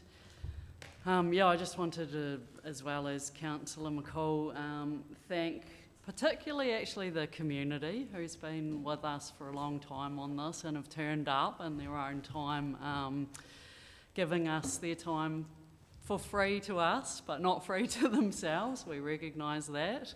To bring us to a place where Councillor Wilson has recognised, actually we've got a pretty damn good plan sitting there at the moment. It's not bad. Hey, it's not perfect. Councillor Noon's told us that as well. But then a plan that goes to a hearing will never be perfect. There's been thousands of hours that have gone into this. We thank our councillors who've worked extremely well together, each putting in, I don't know, countless and countless of hours, as Councillor Noon there with his dog-eared version. It's not the first version he's dog-eared either, or any of the rest of us. We've worked together democratically, giving our ideas and our experience on behalf of our community, and we will continue to do that. And we will continue to work with the great people in our communities who've been giving their time. There will be more of this to come. And hey, let's remember as well that rules are not everything that a regional council does. And I've said this from the beginning clearly as well. It's actually a small part of what we do to get outcomes. Let's remember all the amazing stuff that we do together, and we recognise that as well. There's a lot of volunteer effort going on across communities, and we recognise that, both urban and rural. Staff, massive amount of work that's gone on and will continue as well. That's our jobs and we do it, but far out you've put in above and beyond efforts.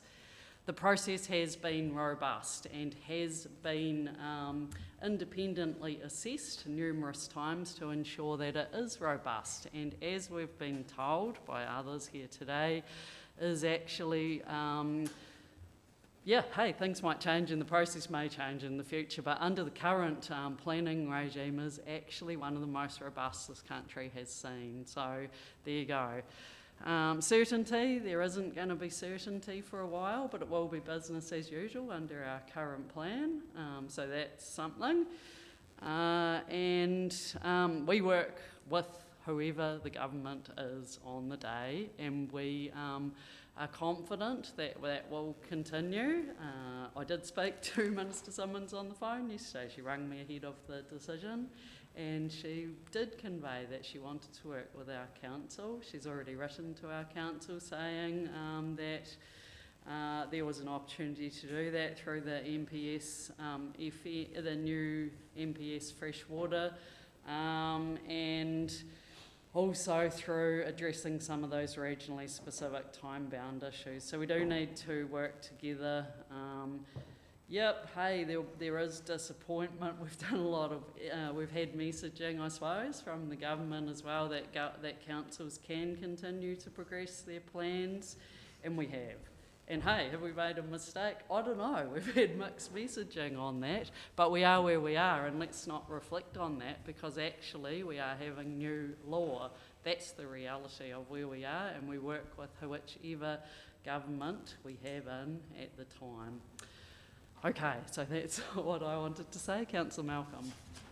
Yeah, thanks, Chair. Yeah, probably just a couple of comments to Councillor McCall. Your opinion of this plan is considerably different to mine. The plan is not ready for notification. I received, I think it was uploaded on Monday evening, our final Section 32 report. So I am reasonably diligent, I would say, and I have not had the opportunity to digest the impact of that Section 32. So I'd certainly not be ready to make an informed decision now. To Councillor Scott, the deem permits were around for some 30 years. I'm sure there was governance around this table that had an opportunity for 30 years to sort that deem permit process out, and that was not done. So you know who was around that table, pretty simple. So to the former Minister, Minister Parker, he said it will take a generation to sort New Zealand water quality issues. I've agreed with him 100%. He also said that we must start now, and again I agreed 100% with his sentiments, and push those sentiments right throughout my province and far and wide throughout New Zealand, and often in places where the word of Mr Parker was not wanted to be heard, and I've certainly pushed that, and I've never deviated from that. What Minister Parker did not do was heed the advice of the man he sent to guide us. That was Professor Skelton. He said in our chamber, complete your RPS before starting your land and water plan. But Parker came down and put time constraints on our process, and those time constraints did one thing. They put extreme pressure on our staff for the last 3-4 years, extreme pressure. So to staff, I apologise for that, and I apologise for my inability to curtail that direction from Parker. To the people of Otago, I'd ask you to please continue the environmental work that you are doing and that so many people are not recognising. And certainly, as I said to Mr Kane, I realise there is a heap of work being done south of Dunedin, a heap of work. But in my patches, the East Otago Catchment Group, Tutu Te Hakapupu scheme, that work is sensational. Te Ake Maniatoto, Waiwanaka, the Manuhira Catchment Group. People say there's not much happening up there, the river's in bad heart. Well, the people are in great heart and working their butts off to ensure that this river continues to improve. I could rattle the figures off, but please read the plan, read the target attribute states, and understand what our science is telling us. Our science is telling us and told us in March of this year that where people are doing the work, the trends are really good. I look at NOSLAM, the North Otago Sustainable Land Management Group. The vast array of catchment improvements they have done is absolutely sensational. And new projects, the Wairika Creek, where they're looking at the whitebait population and how they can ensure that grows and thrives. And the All Day Bay estuary work that's about to happen. The North Otago Irrigation Company and the Waitaki Irrigation Company are working really hard with their irrigators to ensure strong, enforceable environmental farm plans. And that's been going on for years, and they are continually striving to improve it. To the Kakanui irrigators, with no plan in place, have made the decision to take vast amounts of water and no longer take them out of the Kakanui. They have recognised that the Kakanui needs support. They, at their cost, at no cost to anyone else, they have moved and obtained a far stronger, more reliable water source to the benefit of the Kakanui. Little groups like the Boali group of farmers that recognised that their creek needed some work. They got together. There was no plan. They recognised it. People of Otago are far advanced in recognising what needs to happen, and they are doing it. And finally, to Dougal and Alison McTavish, sorry. The work that you have done and continue to do for our environment is superb. I'm sorry we've let you down. I'll stop on the way home and have a cuppa. Thank you.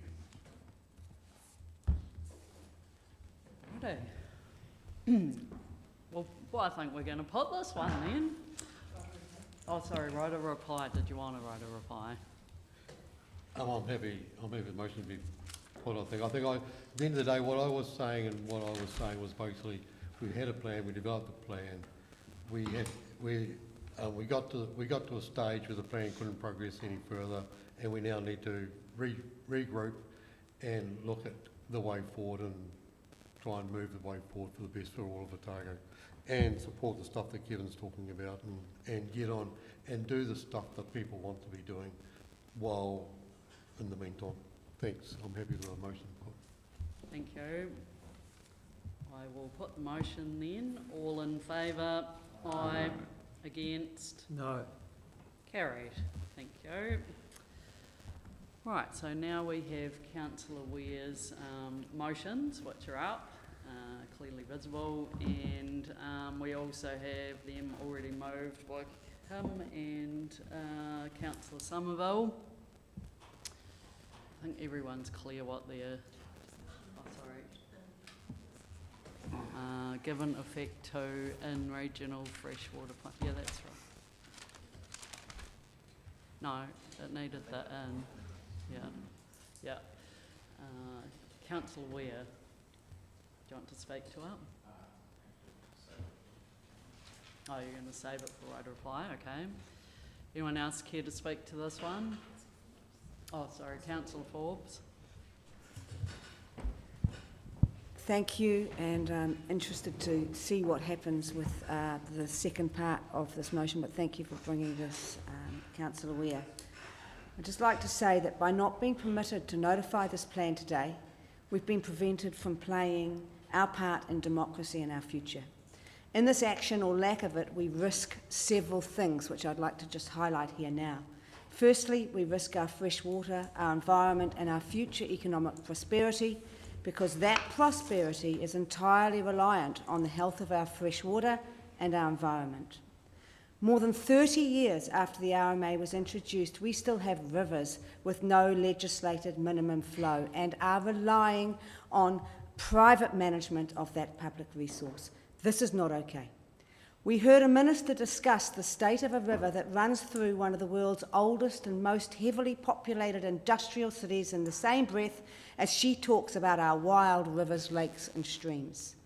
The Seine, with its high E. coli levels enough to make our athletes sick, and other pollutants in the same breath as the mighty Mata'o. There's something seriously wrong with that picture, people. We risk local democracy, secondly. We have heard loud and clear from government, do as I recommend, or suffer the consequence of our force. When you are recommending something, you are directing something, but you're not saying that. Anyway, we found that out now. And it's not just us. We're not special. We're just first. The 16 regional councils in New Zealand are trying to bring in plans, and they'll be watching, and they are horrified at this overreach. So much for localism. Thirdly, we risk iwi relationships. However, I thank Ngāi Tahu They will speak to this if they choose or not. They have worked with us with such commitment and openness over the past years of developing this plan. Thank you. They have not been given preference, as alleged today, but their views are often wider and longer than those of others, and their advice has been received and considered gratefully by at least some of us. Thank you for that.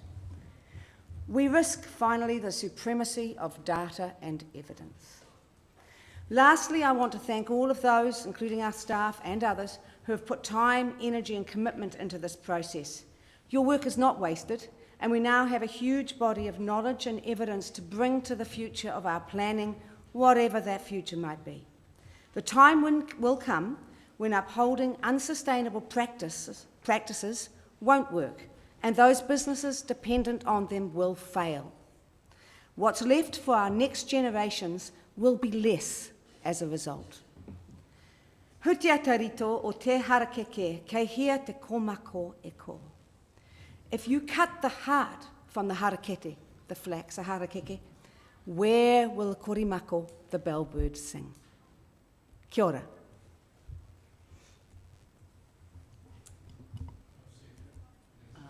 Anyone else speaking? Councillor Somerville. Thank you. I figured speaking once on this issue was probably enough. And I echo many of the comments we've heard from councillors Forbes, McCall, Robertson, Scott, and possibly some others around the table. Look, history in Otago and elsewhere tells us that delay is the enemy of improvement. Delay after delay leaves our plans out of date and substandard. This is from a report to the Taranaki Regional Council in February. They said, the longer we continue to operate with a plan that does not respond to the known challenges for the region, the longer and more costly it will be to stop the downward trends where these are occurring and subsequently see improvement. From the Bay of Plenty Regional Council, there are known and significant environmental issues, and there is a community expectation that these should be addressed, and indeed should already have been addressed. The operative plan provisions are not sufficient, irrespective of national bottom lines for rivers or changes to the NPSFM and timelines. These issues need to be addressed. And yet, here we are with delay. I echo the thanks other councillors have passed on to our ORC staff who have been working on the plan for these last 5 years, and to the many people in the community and industry groups who have engaged with council to make this proposed plan much, much better. For them, the government's decision yesterday will be a huge disappointment. Delaying the plan will bring clarity for nobody, and there's no evidence the plan would have caused unnecessary costs. But it's more than disappointment we should be feeling. Until yesterday, Minister Simmons repeatedly said that decisions on plan notification were up to each council. We've now then, since their actions yesterday, seen a very worrying undermining of local democracy. So whatever your decision, your view of the proposed land and water plan, everyone around this table, throughout Otago and throughout New Zealand, should be very concerned about that undermining of local democracy that we have just seen. So I've been speaking mainly to that first additional motion there, and I will leave that at that. Thank you.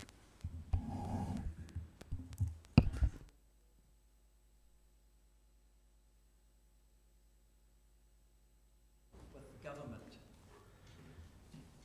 that they will not divert as the elected representatives of the country and with the public mandate that they received 12 months ago.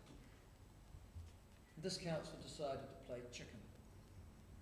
It was given plenty of off-ramps over plenty of months, but it decided confrontation was the best way to go. Now you sit here, it seems, feeling sorry for yourselves. The Labour Party hypocrisy I want to address, which was best displayed in the Otago Daily Times today, that somehow the government of the day shouldn't talk to the elected regional council members over issues that are relevant to both those ministers and to those members. The Labour chairman of this council at the previous iteration of the Otago Regional Council, contacted a Labour Party minister and of the time to effectively sack this council and appoint commissioners if she did not win a particular vote around the council table 3 years ago. I wonder where you all were then, when you were starting to protest about localism. You were nowhere. And then there is the 36 local Gloima requests to suggest calumny and corruption apparently within our organisation, without actually being able to ask the right question. It's extraordinary, but that's the Labour Party's concept of this. And then there was the intervention of the previous Labour government, David Parker, appointing Professor Skelton to come here and oversee the entire process of our consents anyhow, and to set up the regime to which Councillor Malcolm has referred. But, do you know, that was okay. You know why that was okay, Elliot? That was okay because it was a Labour minister. And now there is a different party stripe sitting in the beehive. When they do it, it's wrong. Localism is a nonsense. Regional councils are constructed on a tier of politics, and they sit underneath the elected government of the day and the policy-making function that goes with it. They are bound by the Resource Management Act, and they are bound by the National Policy Statement on Freshwater Management, which the government imposes upon regional councils. So to suggest that somehow the Otago Regional Council exists in a policy vacuum is of course ridiculous. The other thing I want to say is about the $18 million that's been spent in getting the draft Land and Water Regional Plan into the state that it is. And this again is a direct consequence of this council having to respond to a central government's dictate and dictate. And I have to say though that the environmental and scientific and empirical evidence, which will still be important to us, has not been lost, and it will inform the next Land and Water Plan iteration that we put out there. I've already talked to you about the consultation process. I've talked to you about the draft Land and Water Regional Plan being seen by my constituents, certainly the ones that I represent, as being a wanton attack upon people of the land and the communities in which they live, and the wealth and the economies which they create. And all today in the speeches I've heard of some of our regional councils, I'm already getting this idea that the environment is good and anything that disturbs or utilises it is bad. And that certainly permeated through the first Land and Water Plan that went out there for consultation. A view that somehow these people who work and live in that environment and on a daily basis interact with it, them and their families are the enemy. And that was certainly the imagery that went out from this council in its initial consultation of its initial plan. No wonder they got their backs up. Can also deal with the great lie that's told that because we're not going ahead with this particular draft and Land and Water Plan, there's somehow a risk to fresh water. In actual fact, Councillor Scott, in actual fact, undercut that particular argument, but he was right. Listen, any plan that we do is going to take not just years, not just decades, but potentially generations to effect the change that we want to. Nothing that we do instantly is going to make an instant response or an instant improvement. And indeed, any draft of Land and Water Regional Plan will have to incrementally take communities with us. And finally, can I say to the horticultural, the agricultural, the viticultural communities of where I live in Dunstan, but throughout the region in general, you are the front line of our environmental troops. If we don't take you with us, then no improvement of Otago's environment or waterways is remotely possible. And I hope that you haven't been put off by our actions of the last 18 months or 2 years from engaging in the new process that we will do in making Otago a better region for all, whilst at the same time ensuring that we have a lifestyle and an economy that supports us. Thank you. Thank you, Councillor Methon. Well, it's a bit hard to follow Michael. I don't have the drama skills, I don't have the experience in politics, or the entrenched views. I got into this role because I used to fish the Kakanui River. It was a river that I really enjoyed fishing. It was a clear running river. I used to refer to it as the wind in the willows type river. Over a period of about 5 or 6 years, that river turned into half of what it was in flow. It was covered in silt. It had didimo. I thought to myself, how on earth can this happen? How could it happen? It all happened under the last plan, which was notified in 1998. The extensive growth of dairy farming in that area was the cause of that. This is the reason I got involved in the regional council. We do see degradation, and we've seen it under the old plan, which is now still the current plan. I have a real concern for our waterways.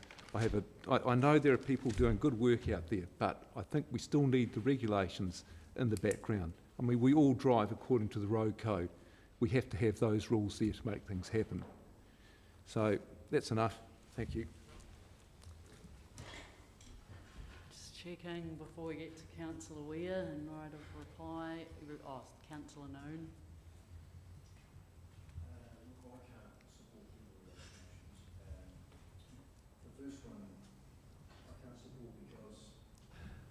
We've irritated the government enough, and I think we're just we're going down the same pathway. So I can't see any point in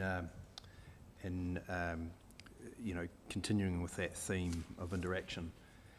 The second one, I think there's a relatively I don't know about straightforward, but there's an answer that will come from the Chief Executive around what that looks like. But I just want to pick up on Councillor Methven's point about the existing water plan, which is the current water plan, which continues to be taken into account for decisions, and just noting that plan change 1, 7, 8 and 6AA all supersede the notification of the original water plan back in 1998. So I mean, those deficiencies have been plugged by those other bits of plans, or not bits of plans, the plan variations. So the important thing to remember is that, I mean,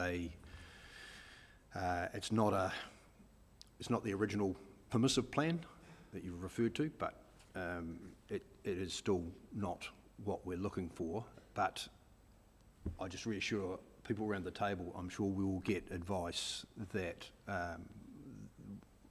around what governments need to focus on in the interim, whether there are those time-bound plan changes, i.e. 6AA and 7 in particular, that will need some either modification or support from central government to carry on the time period that's currently in those plans, which I think is both 2026, maybe wrong there, but. I just can't see any point in. I cannot make myself support either one of those, and I just feel less said the better right at the moment. Thank you. Well, I'm actually not going to support either of these as well, and I'll just make that clear. The first one, which is not up at the moment, sorry, but they will be in a second. Around saying that we're disappointed about a change in law. As I said, we work with whichever government and whichever law we have on the day. We've had a chance today to voice what our opinions are around the table. I think that's fair and I think that's democratic, and I think that we do need to work with this government. It's important, particularly because we have so much experience now, and we've gone so far with this plan. We've got so much science, we've got so much evidence, we've got so much from our communities too. That to work with this government is really important towards what the national policy statement will be on freshwater. So that as well. The second one, I'm quite clear in my head what that means. I don't really need the government to clarify that, I don't think, because the law change is that you can't notify a plan as of yesterday's date. We have a regional policy statement that is in place that has parts of it which are freshwater, and they will remain in place until there's changes in national regulations once again. Whenever that is down the track, a long time away yet. In the meantime, it's there. So I don't really need that clarified, I don't think. And other councils, well, yeah, they can clarify if they want to, but I don't need to do that for them. Yep. Thanks. Councillor Ware. Gretchen, sorry. Councillor Callagher, yeah, did you?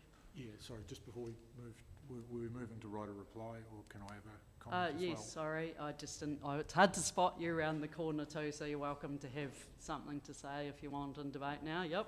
Okay, thank Yep. you. Look, briefly, all I wanted to say was that now isn't the time to ratify emotive responses to this outcome. Now's the time to work with the government and put in place something that we need for Otago. That's all I want to say. Thanks, Councillor Callagher. Anyone else I've missed? Councillor Malcolm? Yeah, well, I won't be waiting for my button to go on. I won't be supporting either motions. We've had clear instruction or clear words from our CE that he and his staff will be seeking clarification against any implications of the decision that was made in Parliament yesterday. So I trust my CE and his staff to get that done. Dead simple. So I will not be supporting either motion. Councillor Ware.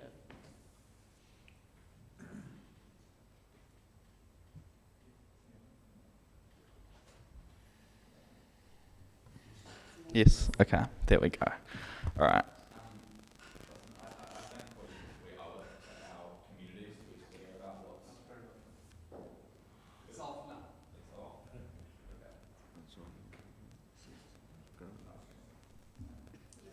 Yep. Okay, all right, thank you. Look, I think we owe it to our communities to be clear about what's happened today and yesterday, which is why I wanted to move these motions.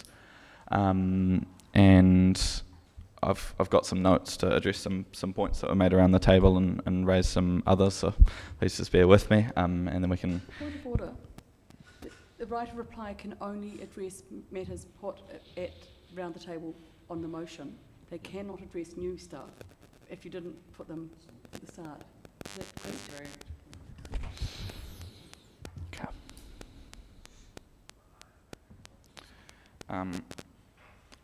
I'll address the points that were raised around the table, and then if I accidentally cover anything that I haven't, feel free to call me out. Look, we all know that the government was not keen on the Otago Regional Council enacting our land and water plan, but I think it's appalling that the lengths they've gone to get what they want after months of threatening tactics and offers. They've moved this amendment at the absolute 11th hour to prevent any regional councils from notifying their regional plans, overriding, and as other councillors have raised, undermining local democracy in the process.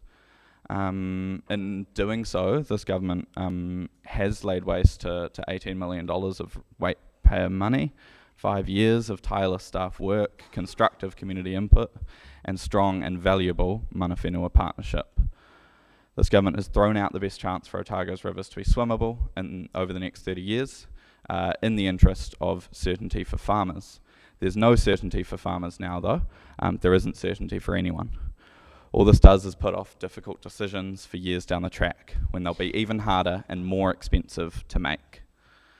Our land and water plan was slow and methodical, the science guiding us the whole time. It presented a future for farmers and for everyone else in the region. Enduring opposition is not the same thing as an adequate consultation, and while there was certainly opposition, we've had years of working with stakeholders, and the plan has made countless changes and compromises to accommodate specific concerns expressed by various stakeholders. The plan would have allowed farm plans to be used as an alternative to getting consent, which farmers won't be able to do now. The plan also allowed a number of activities that are currently convoluted or simply not allowed right now, like sediment traps and small-scale hydroelectricity generation, and that people in the community are begging us for years. Changes would have been slow to improve the environment, as has been raised, but they at least would have started, which can no longer be said. We're now stuck with our current plan, albeit with some changes along the way, as Councillor Noon did point out. And this is a plan that was publicly notified years before I was even born, and everyone agrees is inadequate to protect Te Taio. I feel gutted, let down on behalf of all the stakeholders who, as other councillors have raised, put a lot of time and effort into submitting on and helping shape this plan. We have to make sure that they can trust their efforts will be worthwhile to engage with us into the future.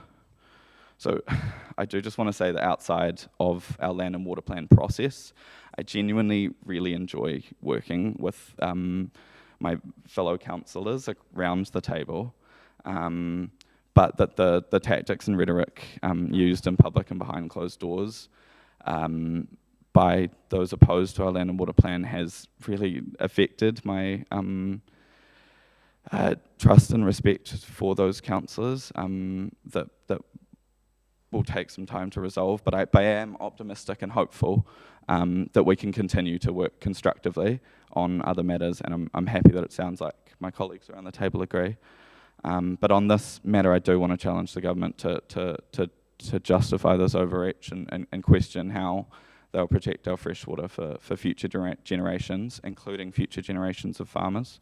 And I hope that they can answer these concerns, or at least acknowledge them, so that we can in fact work with them into the future constructively. And so that's why I'm asking for support for these motions accordingly. Kia ora. Motions, we'll take them separately and we'll call for a division.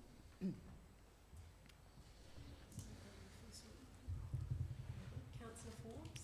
Aye. Councillor Callagher? No. Councillor Laws? No.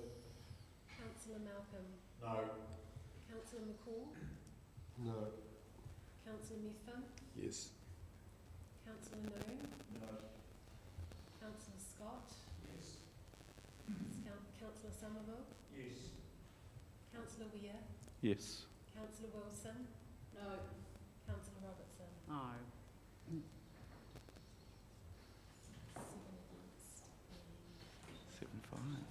7-5. Yep, so the motion has failed, thanks. Next one, and it's a division as well. Councillor Forbes? Yes. Councillor Callagher? No. Councillor Laws? No. Councillor Malcolm? No. Councillor McCall? No. Was it no? Yep, thanks. Councillor Methven? Yes. Councillor Noon? No. Councillor Scott? Yes. Councillor Somerville? Yes. Councillor Weir? Yes. Councillor Wilson? No. Councillor Robertson? No. Same result, motion has failed. Thank you everyone, and just can I say thank you very much for the respectful and open debate that has happened this morning, and the leeway offered by the Chief Executive to be able to debate this at length today on an important day for this council as well as part of this paper. At this point I would like to call for an adjournment so we can have a break. Second. Councillor Wilson seconding, I'm just checking the clock.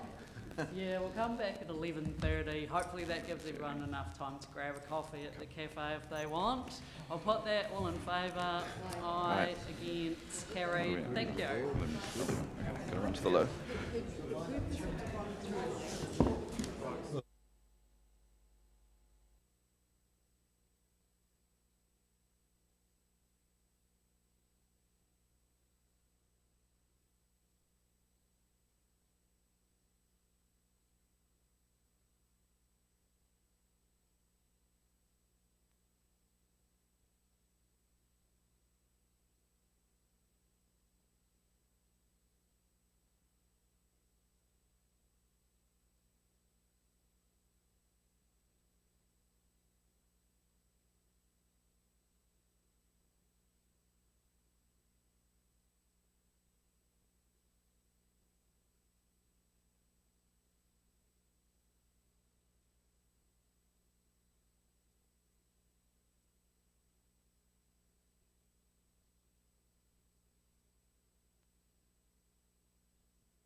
we can talk so that he knows too.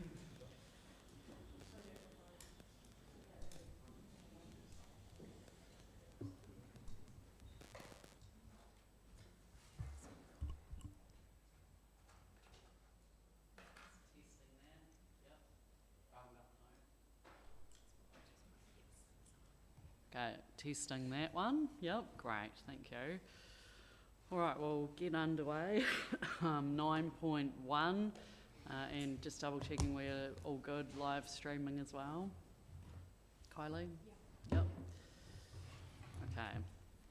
So yeah, welcome along Sarah and Nick. An important day, of course, when we're presenting the 23-24 annual report. We'll no doubt have some comments around that ourselves, but we'll start with an introduction from you. Thank you. So really, just by way of introduction, everybody's fairly familiar with that annual report and the annual report process. But the final annual report is attached. This went through audit and risk last month, so all of this is outlined in the paper. And the preliminary result financially was presented to the Finance Committee.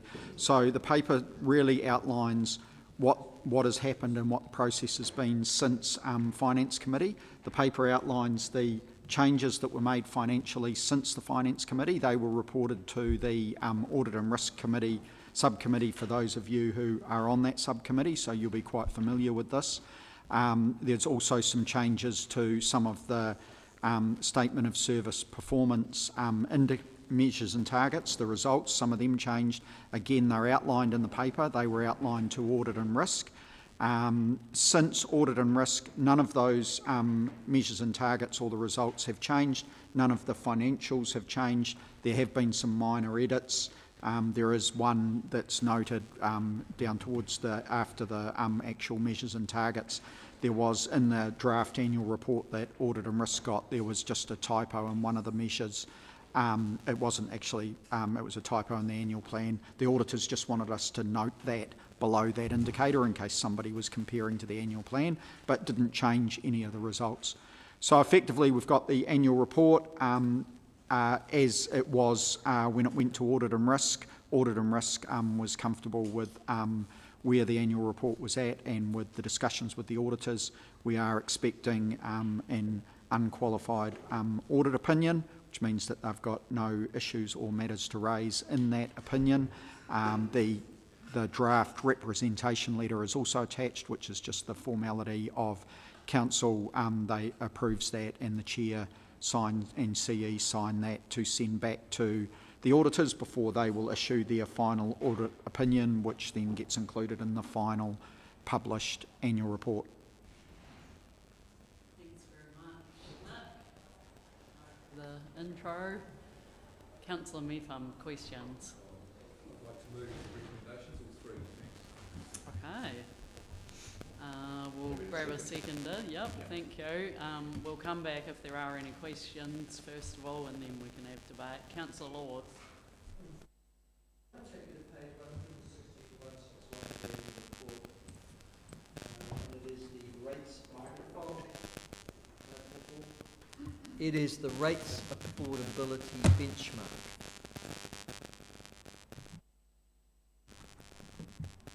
Hang on a minute.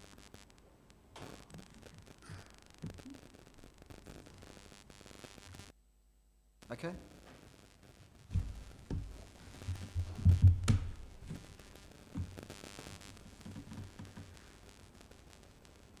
Okay. Yep. The question is, I looked at that and thought, and I would as a layman, for example, oh, that means the affordability to people who are paying rates. But it doesn't mean that, does it? No. No. Could you explain, please? Oh, these disclosures, they're part of our statutory disclosures, so they are actually set in the prudence legislation, and we have to. Council has to set as part of the long-term plan and annual plan these benchmarks, which you have. We have two on affordability, so you have to set the overall dollar amount of rates in comparison to your council's overall income, and then the percentage increase. So effectively, they're just benchmarks against those two measures that council sets when we set the AP or long-term plan, and then we just measure against those. But I know what you're saying, is there a measure against some sort of economic indicator in the community of where rates are? That's not what these benchmarks are about. And so I was wondering, is the title set by legislation, or is it is? Yeah. It is highly misleading. And the 50%, is that set by statute as well, or is that set by us as a policy decision? No, that's council. So we go through that. We go through that as part of the long-term plan, and review it again, usually for the annual plan. Although we don't typically change it. But the 50% there, we've said that's to set the dollar amount of rates. We've said that 50%. We did increase it slightly in the long-term plan. I think we've increased it to 60%, and then that then determines what the dollar amount will be that rates would be. But yeah, it was 50%. Now it's 60 in the long-term plan, and then the other one on the percentage increase. That's one that we look at with the long-term plan, set it where it is, and then how much the maximum increase we want to be below each year as we go through. But as you can see, there's no, apart from reporting it and explaining where it's different, you get a different colour. You get the orange if you're over it. It's not like these are limits that that there's any punishment or any action that happens if you go over those limits. It's just you've got to set them and report against them. So what does that graph tell me then? Anything? I mean, what if I was to read that graph in those 5 years? How am I meant to read that other than you've got more rates income and you've got more income? Yeah. So the first one is the dollar amount. So the black bars are showing the 50% of total income, and you can see the green one is where the actual rates sat. Yeah. So one is against. They seem proportionate though, all the way along. Yep. So it shows that the actual rates are slightly below that 50% threshold. So council's staying within that limit. The percentage one, you can see we've had periods where the limit that in rates increases that council has set, we have gone over that. You can see the big toolbar is that will be. Yeah, that 2022 was the first year of that LTP, so it was set higher, and it was higher, and then the next year it was slightly under what was set in the LTP, and then the third year it was slightly above. So you're saying that I shouldn't get worried when I see the orange, even though it says it exceeds the limit? On the graph and the rates increase affordability, there are two. There's the rates income affordability, and there's the increases affordability. It's up to you whether you're worried about it. But that orange bar, for example, although we report it here in part of the annual report, the discussion around all of that and the fact that it was going to be higher than what the limit was done back when we set the annual plan for this year. And that was the debate around what the rates increase was going to be going into this year.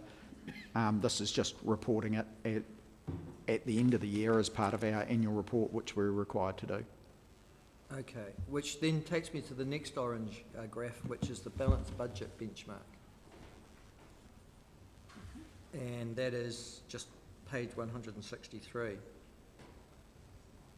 So we weren't meeting the benchmark for the previous 4 years. I think previous councillor Hillary used to get pretty upset about that, but now we are. So this is a good thing because we're into the green. Yep, it's that's effectively making sure that we're funding our operating costs in the year that they fall. And yeah, this was something that was raised, back at the start of that graph period. The auditors had raised this for a number of years, and as you can see for this year, on an actual basis, we've got the green bar and we've actually almost bang on the 100%. Thank you. Thank you. Any further questions? Councillor Malcolm.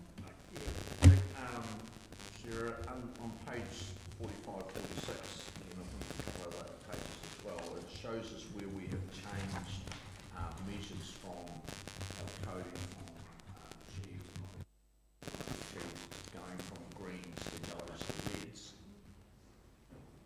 And you've got, there's a list there from that you've changed within the plan. So my question around those is, where do we find, and you may have to take it away from here, is where do I see what financial ramification those activity changes would have? If we haven't achieved something, have we got budget left to achieve that in the next part, or there was no budgetary implications because something just didn't get reported or whatever?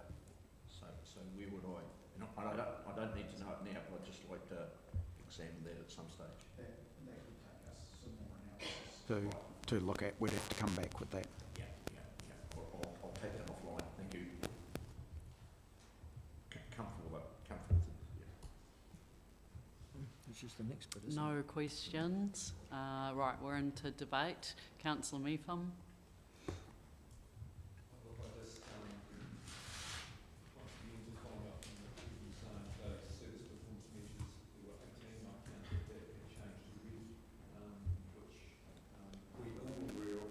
About this before, but once again want to reiterate that those service performance measures should be relevant, and I think in a lot of cases they weren't relevant measures, which is why they've been treated as red. So really important for those service performance measures to be realistic targets that measure the performance of this organisation. Having said that, this is a good report. We're seeing a surplus for the year, which is perhaps a bit hard to explain to ratepayers who may have had some percentage increases that they're not happy with. But we have done better than budget for this financial year, and I want to just congratulate the council for that, for the financial management. And also for the process in generating this financial report and the audit. Thank you. Councillor Malcolm. Yeah, look, again, on the process, and I think we did do it at Auden Risk, that we, that we actually thanked Heidi Rajugi for the work she'd done over a number of years with the audit team from Deloitte. But I think this, look, at the end of the day, reading both our report and the auditor's reports on what we've been doing, our processes are robust. We're not coming up with any auditable glitches. There might be the odd non-material full stop or whatever missed here or there, but it's the auditor is very comfortable with what we're doing, and so I just pass my thanks to the CE and his finance team for ensuring that that process has been done well. So, thank you. Other comments on the annual report? Yeah, I just one, because it's, if I might, and Nick, it's page 46, 47. It's to do with performance results related to air quality, and obviously it's huge relevance to what we do going forward. And to my constituents in the Dunstan ward.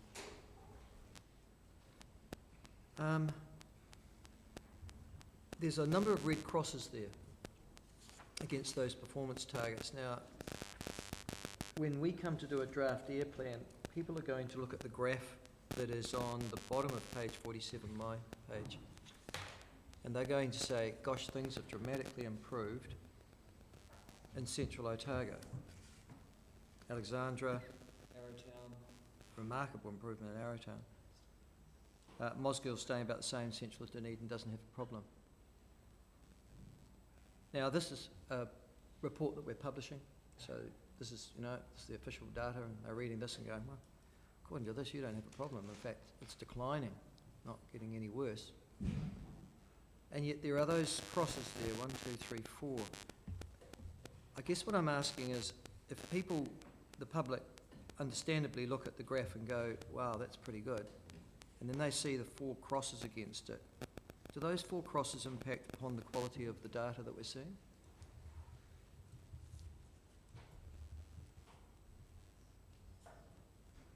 Hey, you can. Yeah, some of those are probably there. Or, and Tom's not here, for them, yeah, because one of them though is a comparative for last year. So, and there's various things. One of them's around the strategy. Only the one of them actually relates to the data results, which is the first one. Performance measure, yeah. Yeah. And the performance, I don't know if this is on, but the performance measure that's red, you'll see that in brackets we've put what the average was. So it was 94% and the measure was 95. So this is an example where it's not met, it's not 95, but it's really close at 94. Yeah. So that is why we do make sure that we put the context in there, and you will see that there's actually two types of micros in the air, and so one of them was 96, which was the new one, which was the PM2, and the older system was the 92. So on average they're 94. So it is close to our target, and we are changing those air monitoring stations to the 10. So I think that if Tom was here, I do know that the team said that was part of it, was actually the changing of some of those monitoring stations, upgrading. So as I understand it, what you're saying to me is no, not really. We're It won't actually in affect the debate quality too, of... sorry, because Councillor Meafham's already spoken. So, yeah, just a... No, I'm just asking the question. Sorry, I'm not having a debate. So as I understand it, you're saying to me that that won't affect the quality of the... Oh, we're in debate, are we? Yeah. Oh, are we? Did we move into that? Councillor Meafham Oh, I'm sorry, Tony. was the mover, and he's already spoken, and so is Councillor Malcolm. Oh, okay. Yeah, sorry, Councillor. All right, so Yep. I'm just noting it, and it's a Yep. big deal. And I just have to say... Did you want to speak? Oh, Yeah. yeah. No, Okay. that's all right, I'm just highlighting. Good one. All right. Nice one. Is there anyone that does want to speak? I might say a few words, but... No? Okay. Sorry, may I just jump in for a second? I need to have some technical problems with those microphones. Can I just give a handheld to the table? Sure. Yep. I can probably keep going while you're doing that. The last time that happened, Donald Trump was based in Page. So yeah, I just want to say thanks, because an annual report is a big deal for a council. It is what happens at the end of a whole year's work program right across our whole organisation. So just at a really high level, it's not a surprise that Land and Water Plan was a big one on our table, and we've talked at length about that one today, but just that has been a big part of the hard work that's been going on at Regional Council and meeting targets that we'd set ourselves through that work program. So that's important to recognise. And that, as we've all noted, that all of those thousands of hours of work and investment by Otago ratepayers does remain alive and will continue. So that work is not wasted effort as well. That's important to note. It's all still sitting there. It's been a great year for our iwi partnership. Indicators there rose from 19 to 40 in terms of specific work that we've been working on together. And yeah, really good to see the stocktake and then the movement towards the Otago Harbour Plan as well. That's a significant step for our council. Other highlights, the regional policy statement as well, coming together, and yeah, we've got that in place. We've done some work, as has been talked about earlier, on mapping highly productive land, and we've begun important work to improve our air, working in the areas of biosecurity as well, and the indicators are there, and also a plan for climate change in Otago. As well as that, there's a whole lot of work that often goes unnoticed or unspoken about, but isn't unnoticed, and that's stuff like our consents team, who work tirelessly and put hundreds of resource consent applications together, particularly on new or existing effluent ponds, discharges, earthworks, bores, water takes, you name it. We're there, we're scrutinising those activities and putting in appropriate conditions where we need to. So thank you for all of that work. Right, what else have we got? We've got environmental monitoring as well. Another really key part of what we do, and one of our core functions of the council, is to monitor the state of the environment, and we learn from that. So any changes in our rivers, lakes and streams. Also a much wider program now around biodiversity, around soils, around also our air, the environment, the coast. All of those elements we monitor. We also work with the community more than ever. So workshops around consent processes and earthworks, and you know, the perhaps it's working towards a regulatory setting with consents, but in a really non-regulatory setting that's open to everyone, and getting the best out of everyone by coming together and having good conversations ahead of consents. Work with catchment advisors as well, particularly our catchment groups, and yeah, showing that roles are not the only thing that this council does. Actually, a massive part of our investment and work goes on in working with groups like catchment groups to get those outcomes that we all want. So that's there as well as part of that annual report.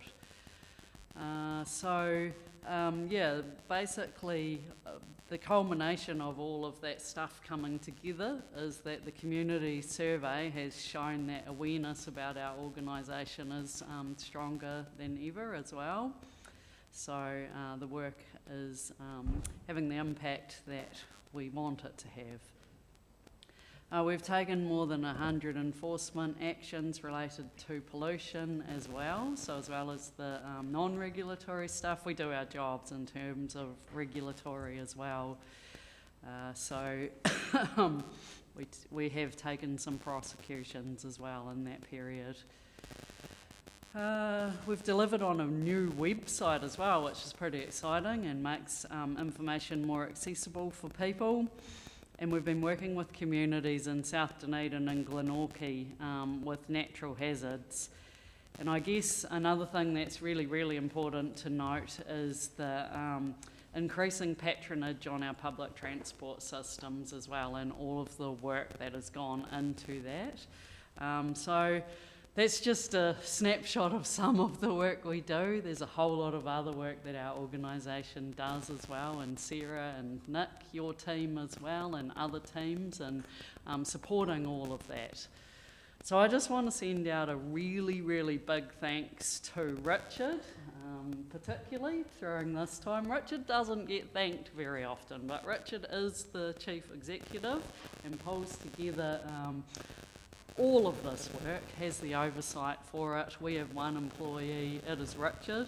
So a big thanks to Richard for what has been actually a pretty successful annual report and a surplus, so well done. And underneath that, I special mention to Nick as well for pulling all this together in a big process. Thank you very much. And Sarah for your reporting today as well, big thanks. So thank you goes out to all of the team, obviously through Richard and Nick. When I mention them, they are leaders of teams, but it takes a team to create the impact that we're seeing here today. So massive thanks to everyone, and sorry I've talked for far too long already, but proud of the work you do. Anyone else want to speak on annual report before? Councillor Callagher. Yep, thank you. Look, all I wanted to say was, for me, what annual reports create is a comparator, because you basically have the very similar parameters year on year, so it gives you the opportunity to be able to look back through the previous year's annual reports. I actually had a ratepayer from the Queenstown Lakes area asking me questions about annual reports and staff numbers from 10 years ago, and it was interesting gathering that detail for them. The key for me with this annual report is that for the future year is to prove to our community that next year's report will show value for money in return for the substantial rates rises that our ratepayers have suffered this year. So that's the key message that I will be looking for in next year's annual report. Thanks, Councillor Callaghan. Councillor Mepham, I'll check if you would like a right of reply. No? Okay, we'll put it then. All in favour? Aye. Against? Carried. Thank you very much.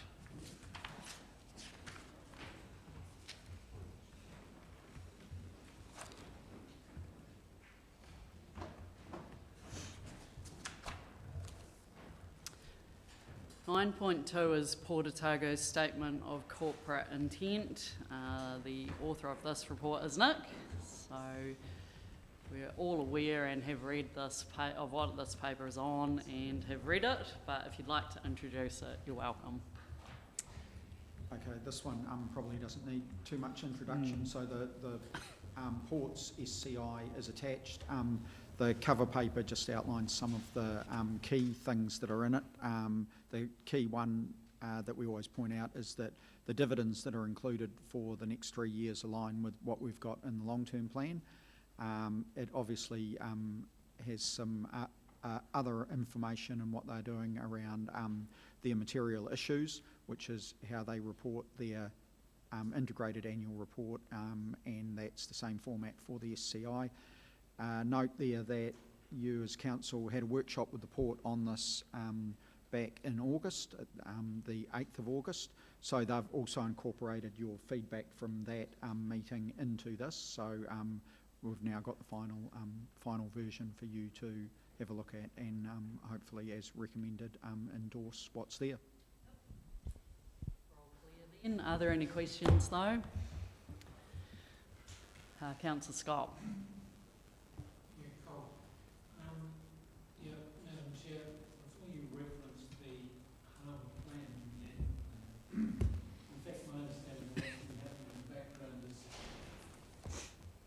something's waving to me in the corner. Am I popular or? So what's being produced, my understanding in the background, is not a harbour plan, is a report, harbour issues and opportunities. And it'll be quite a comprehensive report, and ideally in the future, the next step ideally would be the key stakeholders to get together and then produce a detailed harbour plan. In this SCI, I see the Port is still referring to a harbour plan, whereas at this stage, as I say, it's issues and opportunities. The Port has been involved in the process in this document, so I'm a little bit surprised just with their referencing. Okay, so I'll make that point and let's await that document.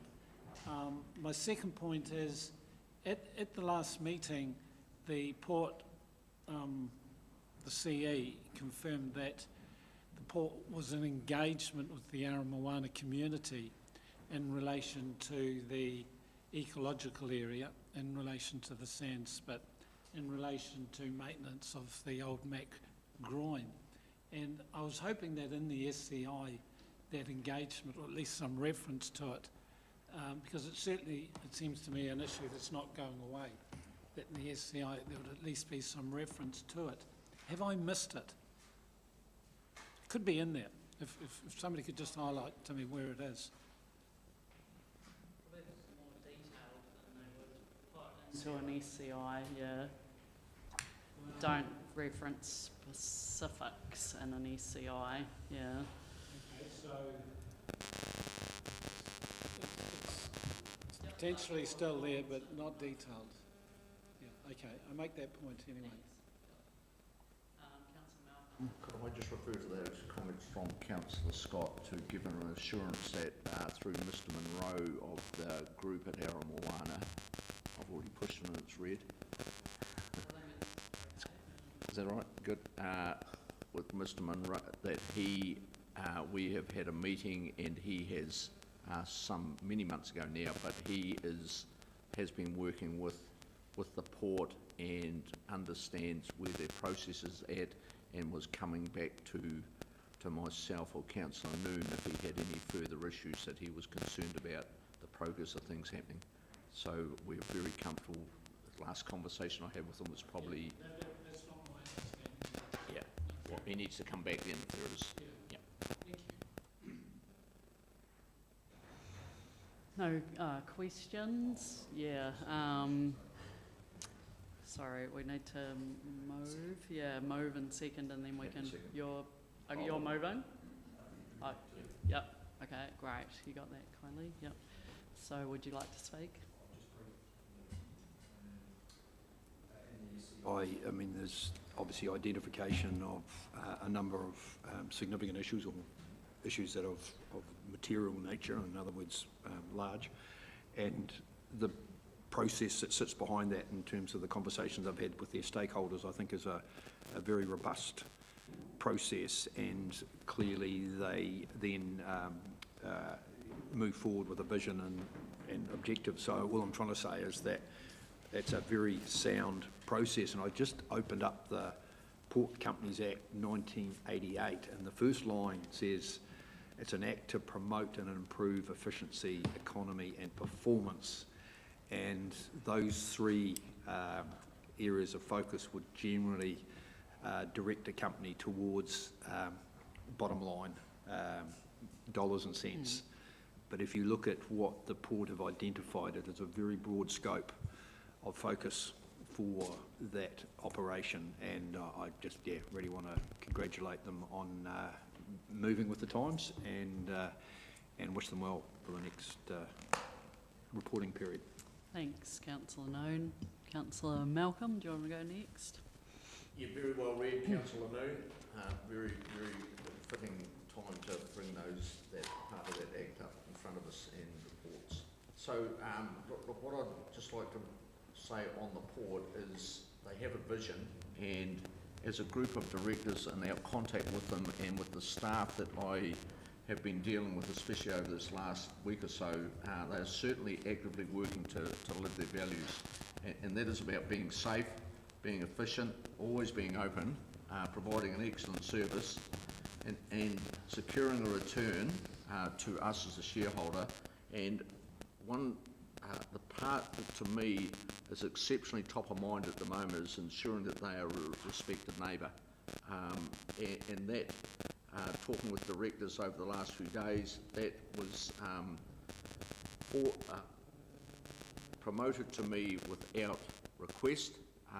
It's a genuine angle of the port that they really do understand their responsibility to be a respected neighbour. So, and I have to commend them also the way they've worked with us on the SCI process, and the work that they do with us as a Port Liaison Group, having a no-surprise attitude, which is exceptional. They bring into our again, just marking their 150 years, without Port Otago, there would be a loss to our Otago economy of $154 million a year. That would be money spent elsewhere. 330 staff, in excess of $40 million worth of wages. They are strong, forward-thinking, and we're exceptionally fortunate to be a shareholder of such a strong and well-run organisation. Thank you, Councillor Malcolm. Councillor Somerville. Thank you. Look, I'm in a section on our material issues of the report, page 10 or page 66 of the agenda. And there's a part in there under climate change, number 11, that has appeared this year for the first time, and I'm very pleased to see that in there, where it says, after talking about reducing carbon emissions, influencing others to do the same, including shipping lines, road and rail transport, customers, partners, suppliers and peers. And I'll look forward to reporting from Port Otago about how they are going about making progress on that one. Ta. No further comments. Again, a really robust process, and I had already mentioned earlier on my views on the port and what it brings to the region, and just wanted to reiterate that here as well, of the pride that we have as the 100% shareholder, and as Councillor Malcolm's mentioned, what that brings directly in terms of the port revenue and employment. But yeah, what it means for the broader spin-offs for our region as well, of having a port right here on our doorsteps, can't be underestimated. So big thanks to the port for working with us through such a robust process and workshopping this to get to where we are today, and taking on board feedback that we've had as well. Right, so we can put it, I think, at this point. All in favour? Aye. Against? Carried. Thank you.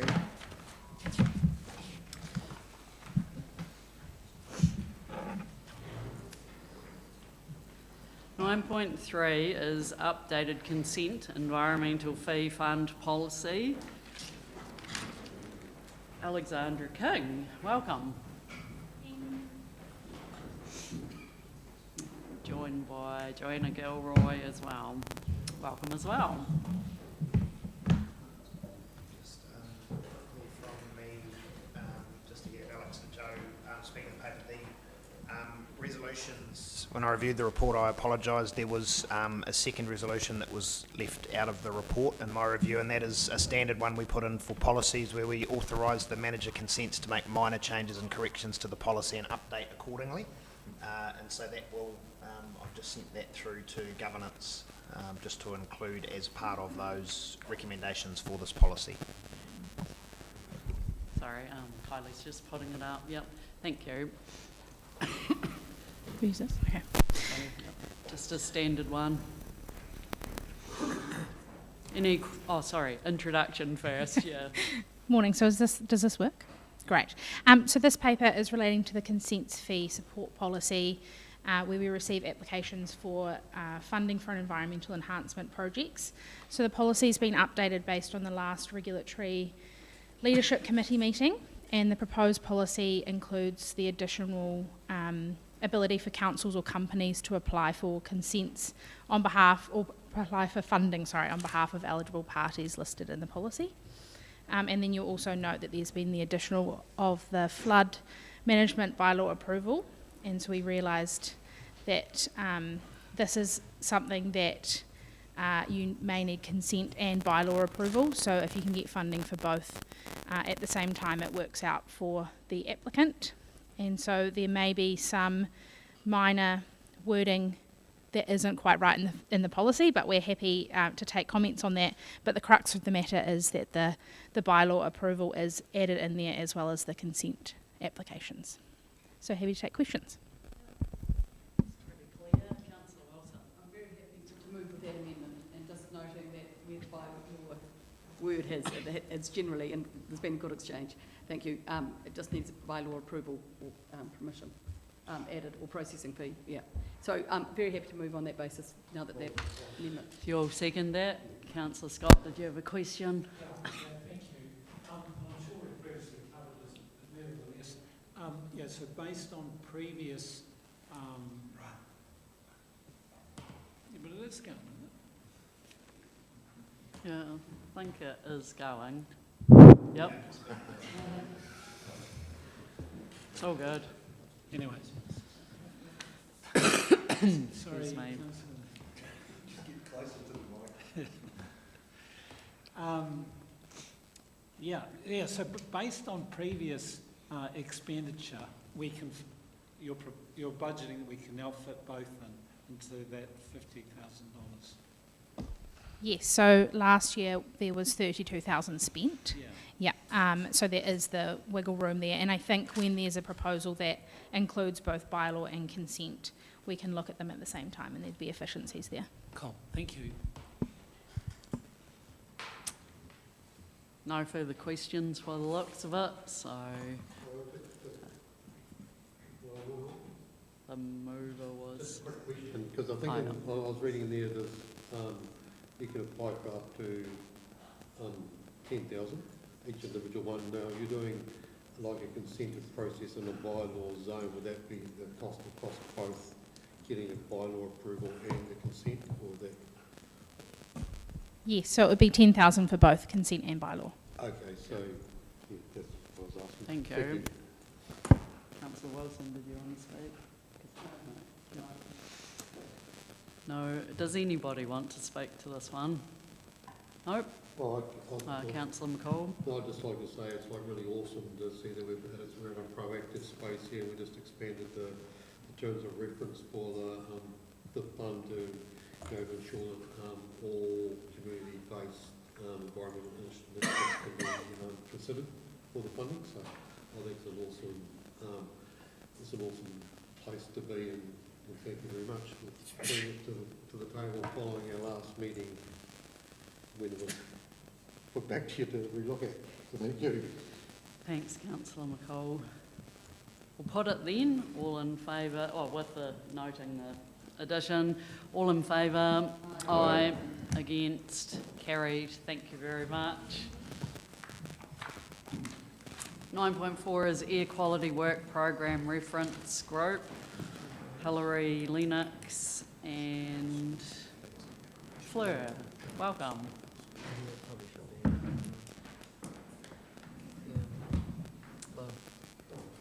Hilary, would you like, or Fleur? Yep. Feel like a rock and roll star. Yep. Thank you. So we're here to present a paper that provides a brief overview of the joined up work programme on air quality work that we're undertaking between the strategy team and the policy and planning team.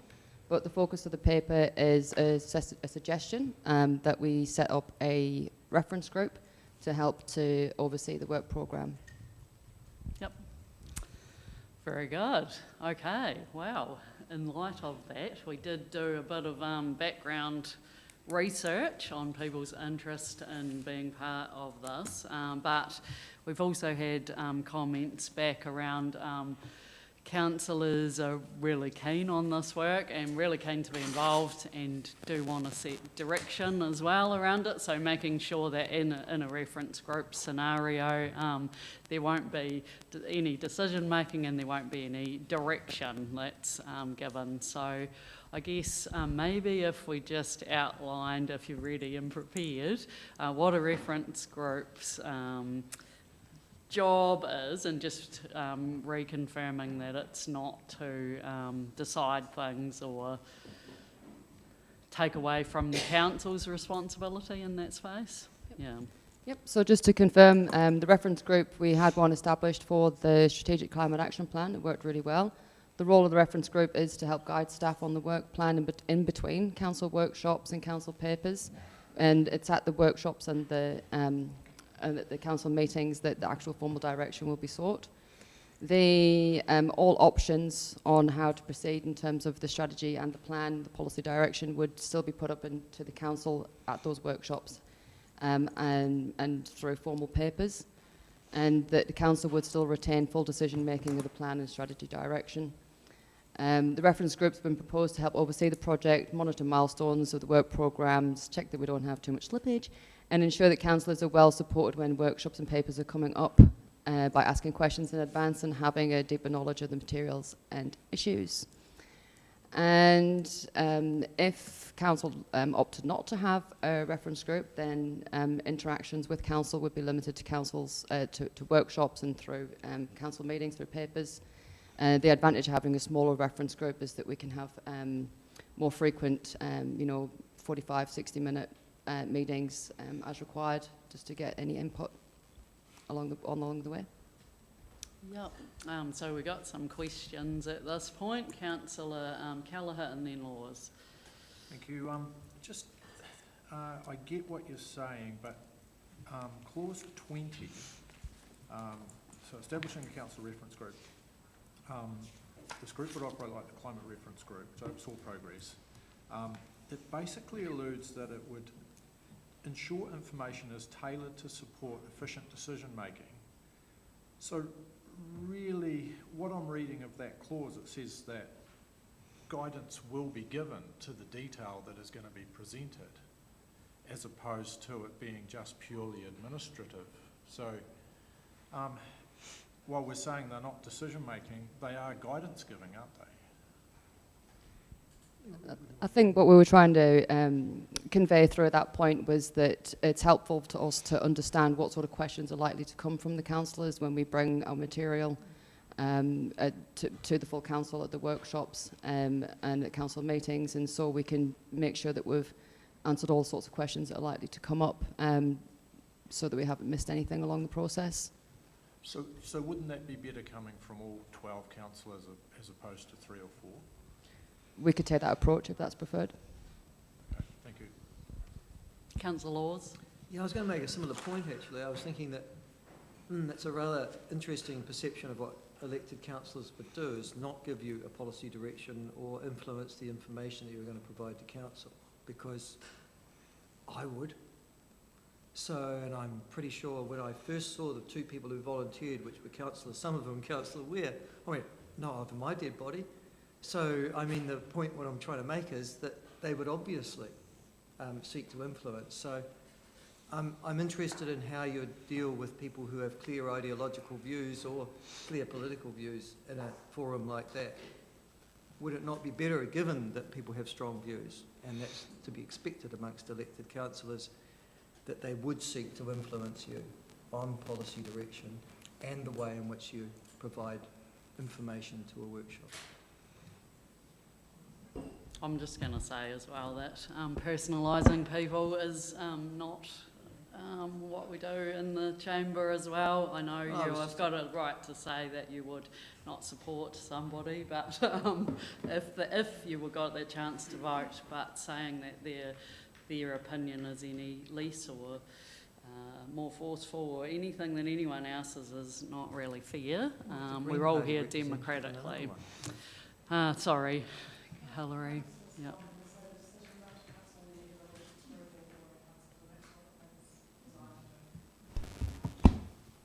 Well, that's Thank the answer, you. I suppose. Okay. Yeah, that's the answer. Thanks. Councillor Scott.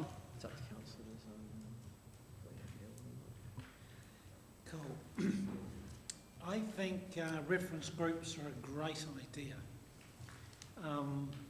I mean, in response to Gary's comment that ideally it would be all councillors, yes, ideally it would be. So, question, sorry, Brian, you might be coming to a question and then we can debate it in a minute. Yep. What do you think? Yep. Okay. I'll come back. Thanks. Rightio. A question, Councillor Ware. Yeah,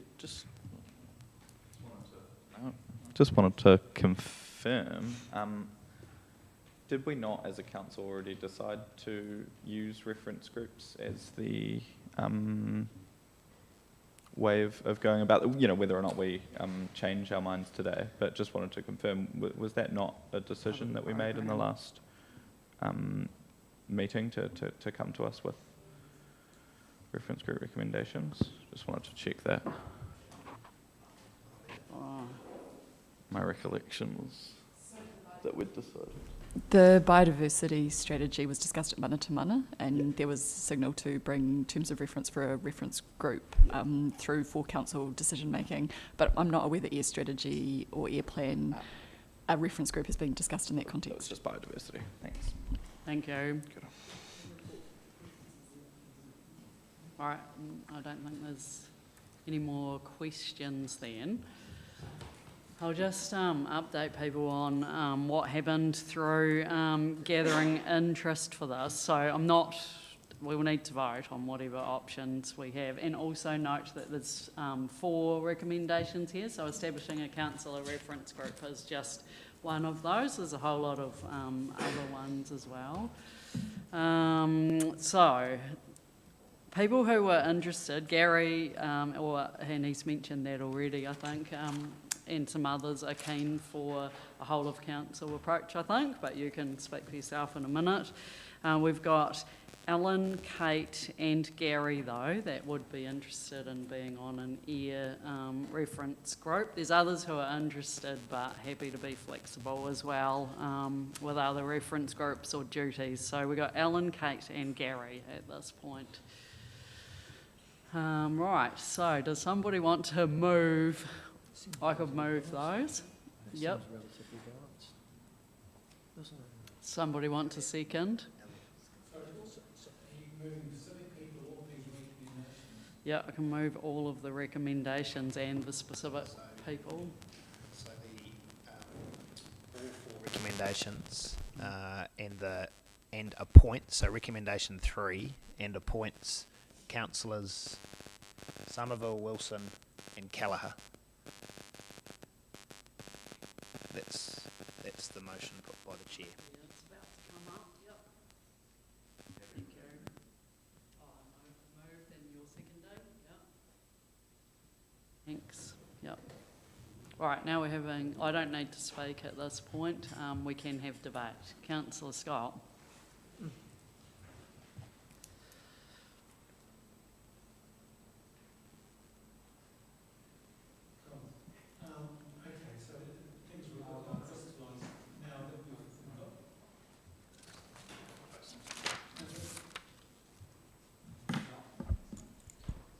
Try again. Yep.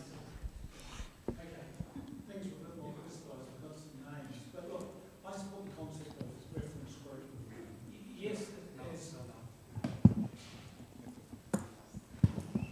Yes, as Gary originally said, ideally it would be all councillors, but hey, let's get real, we've only got limited time. We've got time for our council meetings, committee meetings and workshops, and it seems to me reference groups is that space between workshops to progress things, to work constructively with staff, not necessarily to change the scope, ideally just implement what's actually agreed in the workshop. At the end of the day, when you set up a reference group, ideally that reference group would represent all the views or all the areas or whatever, so you've got a cross-section as opposed to a bias. And I think I'm happy to support the names that are there.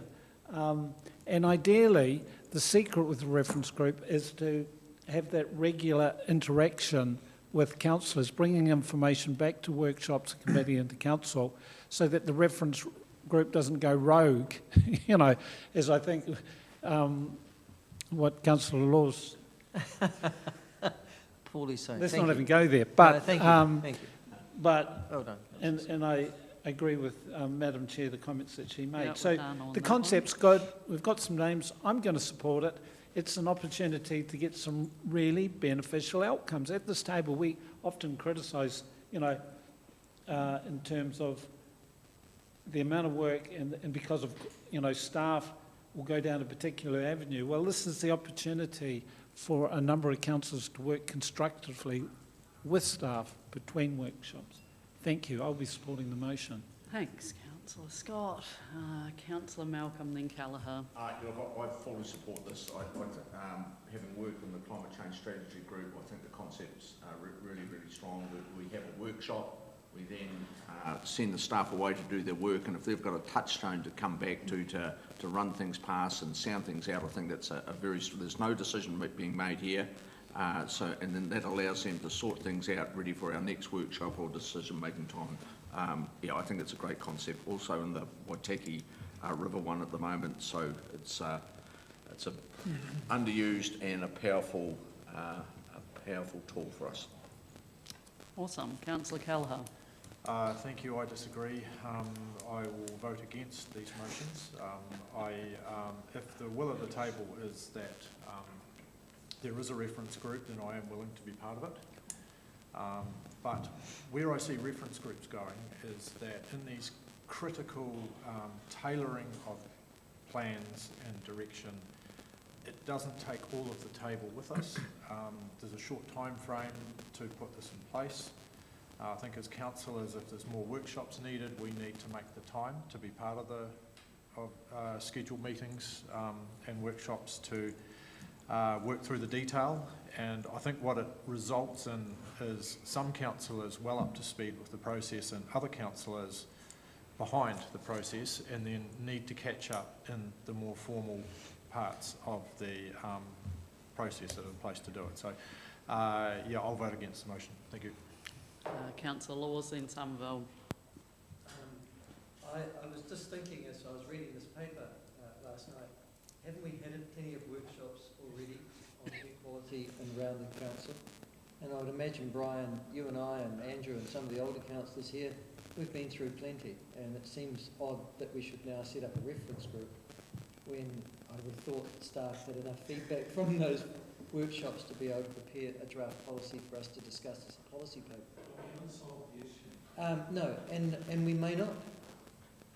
But the issues really, though, Brian, Milton, Arrowtown, Cromwell and Alexandria, they're the 4 towns and the 4 most affected regions in Airshed 1, or Airshed 1. And in some ways, I guess, it's reflective of the fact that the council reference group has at least 2 of those 3 councillors who represent constituents in those airsheds. The other issue, of course, relates to agricultural burning and related issues. I would like, but the problem is with any reference group, and I go back to the question I asked, of course they're going to have a political view, and I would expect Councillor Alan Somerville, represented with the green label on him, Councillor Gary Gallagher, representing the rural sector, not to have views, and they have expressed them around this council table on plenty of occasions. So at the end of the day, I'd like to think that we're all on that reference group, and that really means, do we need a reference group at all? Can't we just do this, set a clear policy direction in one workshop, and off you go, and staff then provide us a plan or a strategy on which we can vote at our council meeting.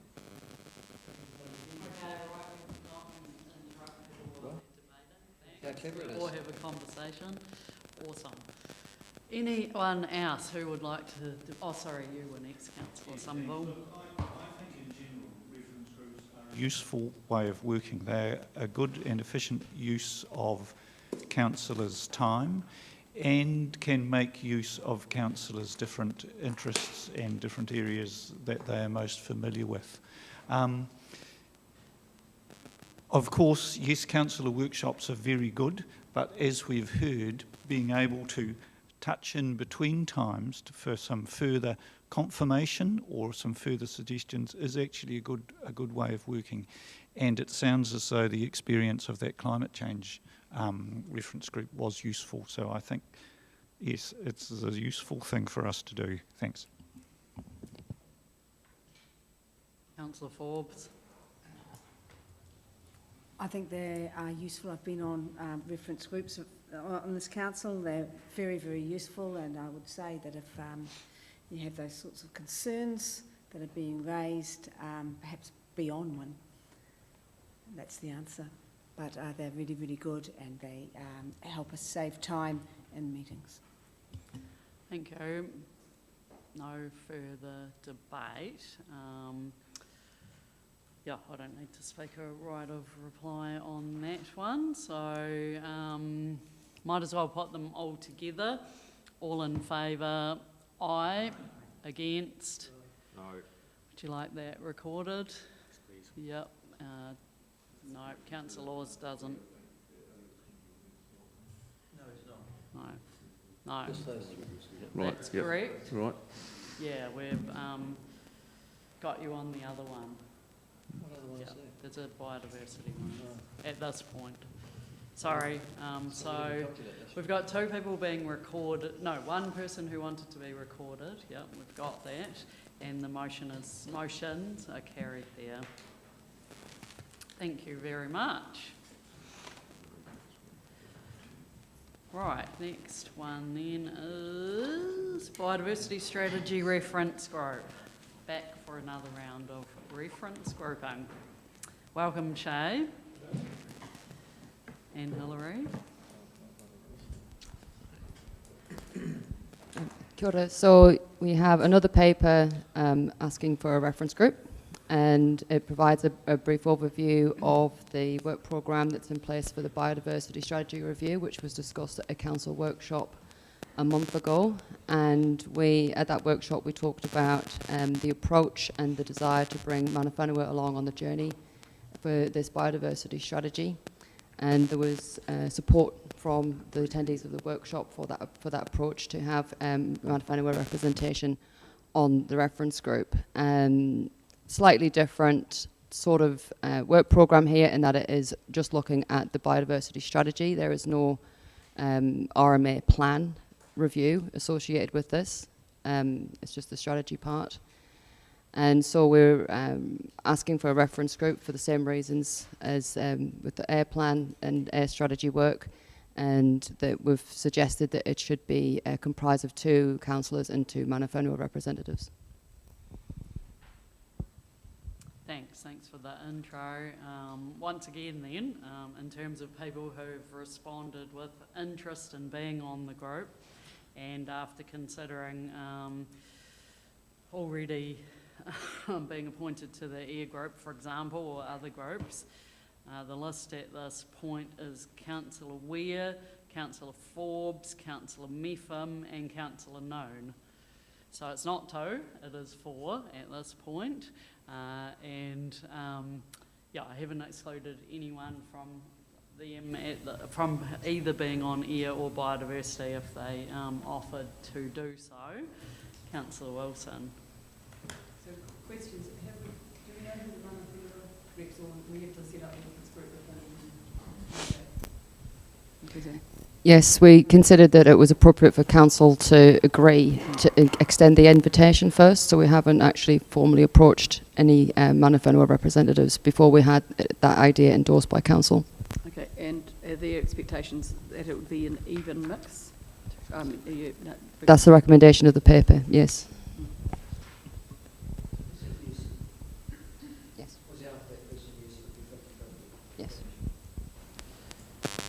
If they wanted or had that resourcing, I'd guess. Just clear on that, we have proposed something in a paper for consideration.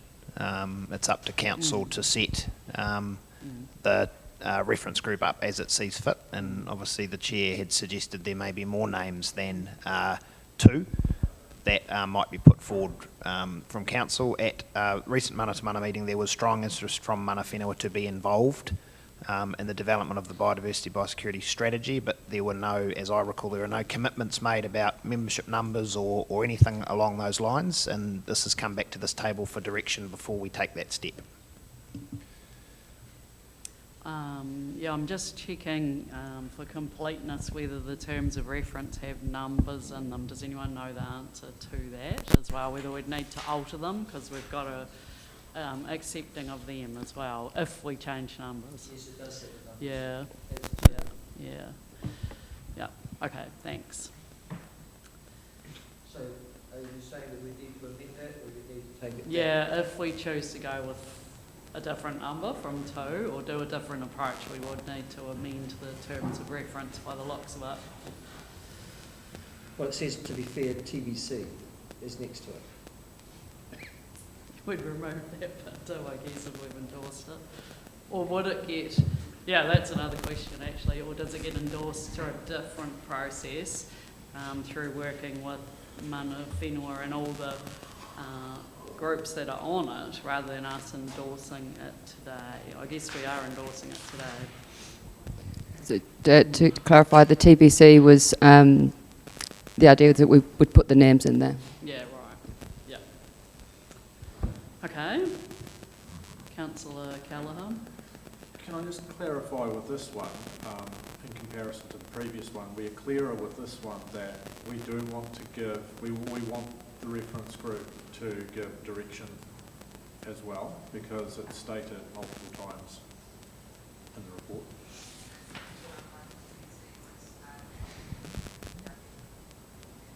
I don't think that the reference to direction is used more in this report than in the previous one necessarily, so I suspect perhaps the term direction was too strong, and we could just stick with guidance. Yep.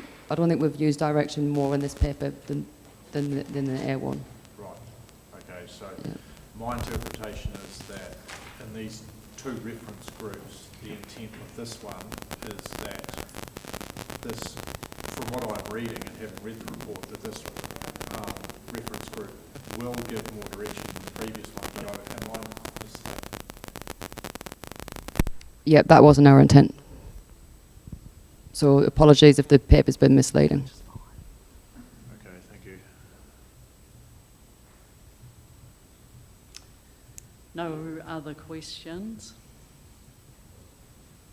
Councillor Scott? Just like to speak in the debate. Oh, sure, yep.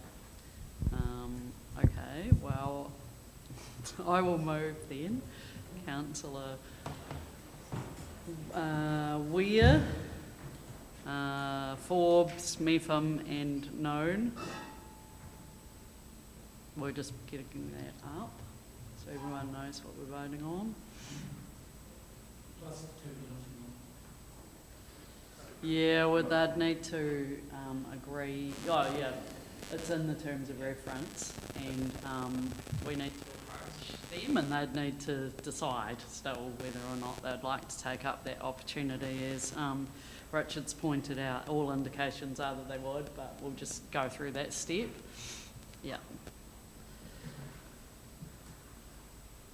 Yep, so we got that down. Does somebody want to second that? No. Councillor Forbes. Debate, Councillor Scott. Oh, yeah. Yep. Can I speak in the Chairman? Yeah, definitely. Yeah, well, quite simply, I support this. I think the concept of a reference group, we've got 4 councillors that are committed to some progress. It's marvellous to have potentially 2 mana whenua reps. I mean, biodiversity is something that's so important in that we've, as a society, community, we've completely dropped the ball. The number one reason for loss of biodiversity is the loss of habitat. And so there's some challenges, but it's important. So I'm very happy to support this. Thank you. Any other debate? Councillor Known. I wasn't going to say anything, but Brian's triggered me. Just speaking on behalf of those people that I don't think Brian covered off in his spiel, but there's a huge amount of good work that has happened, is happening, and will continue to happen in the biodiversity space to suggest that we've dropped the ball. Sure, we've lost a lot of biodiversity, yes, but there are many, many people out in the community that are doing a great job to ensure that we're trying to catch up back to where we are. We'll never get back to where we originally were, but there's a lot of people that are committed in this space, and I wouldn't like to think that we send a signal out to those people that the impression from this organisation is that, and generally speaking, we've completely dropped the ball. So just speaking for those people. Point of order, Madam Chair.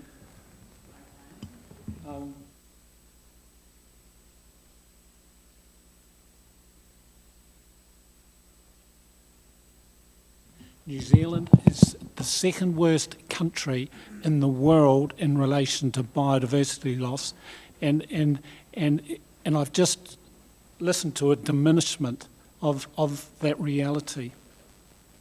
I would invite the councillor to withdraw the inference that my statement was incorrect.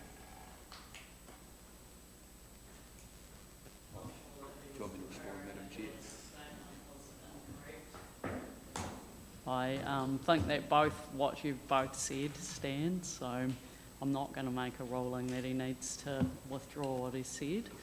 But thank you for your point. Yep. Right. More debate. Councillor Laws.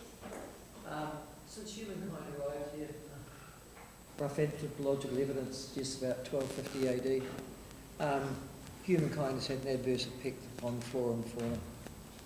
Even before Europeans arrived in this country, 50 different species of flora and fauna had been made extinct by human interaction. So there's no particular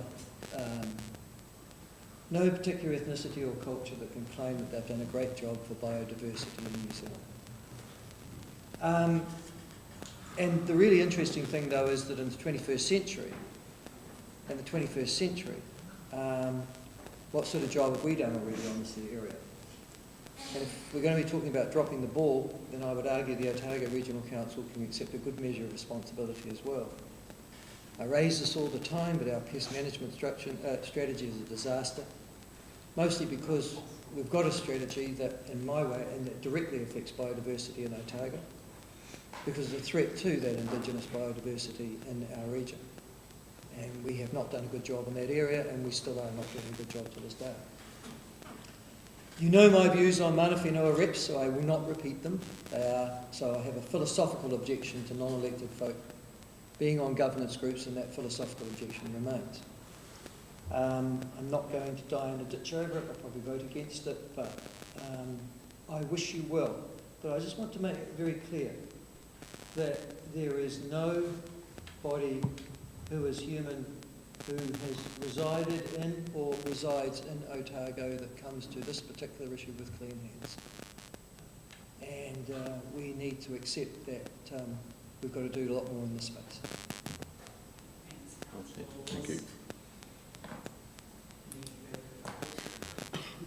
Up there. We will take them all together, I think. All in favour? Aye. Against? No. Would you like those recorded? Yes, yep. Councillor Callaghan, Councillor Laws says yes. The carried. Thanks, everyone.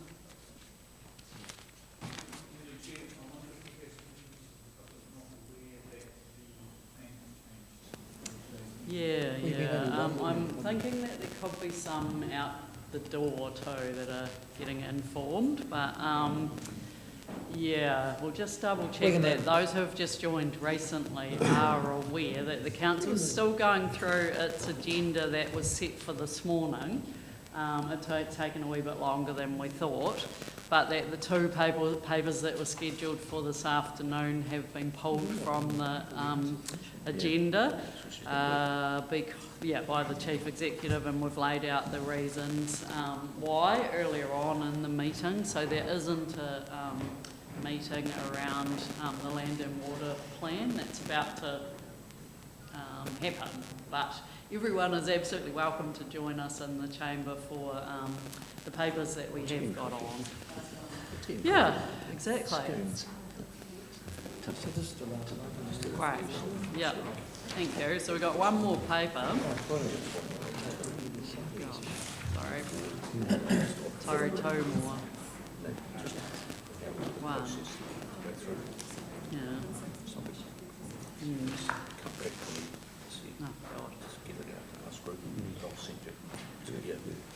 Okay, 9.6, membership representation review is our last paper, as I said. We've been joined by Stephen Hill online as well. Welcome, great to see you, and Amanda as well. Everyone's familiar with what's going on here, given that we've just recently had hearings for this process. Amanda. Kia ora, is that working? Yep. Welcome, Stephen. I guess I'll just say a couple of points. As the Chair's just mentioned, this paper has come from consideration and deliberations on the 3rd of October, following the hearings and then the deliberations on those submissions. We have brought back a final proposal for adoption by Council. The final proposal is the initial proposal with no alterations or amendments. The next step after today's decision is to put out a public notice, which notifies the public that the final proposal is that initial proposal, and introduces an opportunity for appeals to be heard. The public notice will also include brief reasoning as to why some of the themes in the submissions weren't rejected. Sounds a bit harsh, but yeah, were rejected, and why Council made the decision or gave staff the direction to stick with that initial proposal. So I'm happy to take questions. Stephen, was there anything you wanted to add to that? No, I think the report covers it well. Thanks, Amanda. Thank you. Any questions? Should be fairly clear. No. No, sorry. It's not a closed session, no. It's a public session, and I just mentioned that all members of the public are welcome to be here. Yeah, we've been trying earlier on as well. Thank you. Yeah. Sure. Right, Councillor Wilson is moving. Seconder for this one. Councillor Laws. Councillor Wilson. I'd just like to thank staff for the opportunity and the process. It's been very, very good here, and I don't think we need to do anything else we did once the previous meeting. Very comfortable process. Thank you. Thank you. Councillor Forbes. Sorry, are we in questions or debate now? No, we're actually debate. And debate, thank you. I just wanted to acknowledge the frustrations of both the Queenstown Lakes District Council and Dunedin City Council, and I think we've really got something quite interim. I know this is something that's developed every 6 years anyway, but I do think we need to take on board their concerns. The demographics of our region are changing, and we're ending up with 2 urban centres and with a very large rural constituency between those centres, and we need to consider that as we're going forward.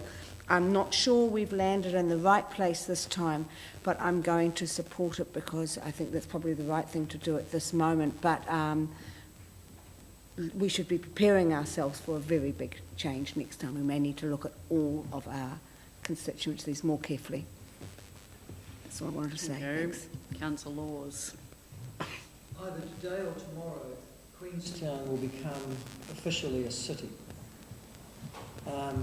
There's extraordinary growth in the Queenstown, Wanaka, Cromwell area, the Golden Triangle of Central, which has led to significant cultural and obviously demographic and political change as well.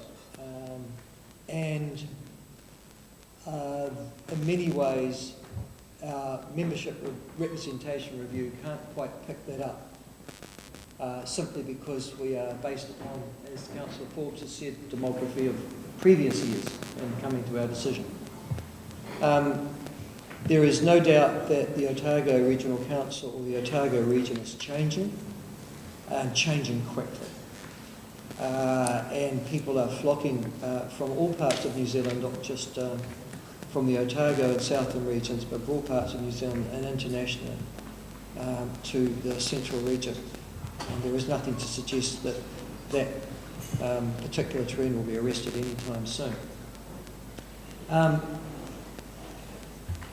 Representation follows population. That's the fundamental aspect of it. Can I just say to particularly Councillor Malcolm, who sits by himself to represent a ward, how difficult that must be and will continue to be if he is re-elected at the next lot. It's going to be a lot easier at Dunstan with 4 rather than 3 over a huge region, and also in Dunedin where there are 5 councillors representing a relatively small geographic area. But Councillor Malcolm will still be on his own. And it would be nice to think that when we approach this issue again, we are able to divide our region into multi-representatives for every ward.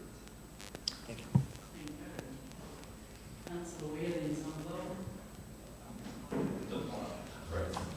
Point of order, it's a pedantic point, but the definition for city in the Local Government Act changed in 1989, so you need 50k people to be a city, but take the point that Queenstown has certainly grown into a large urban area is the official No, it satisfies Statistics New Zealand right. definition. Yeah. That's not a point of order.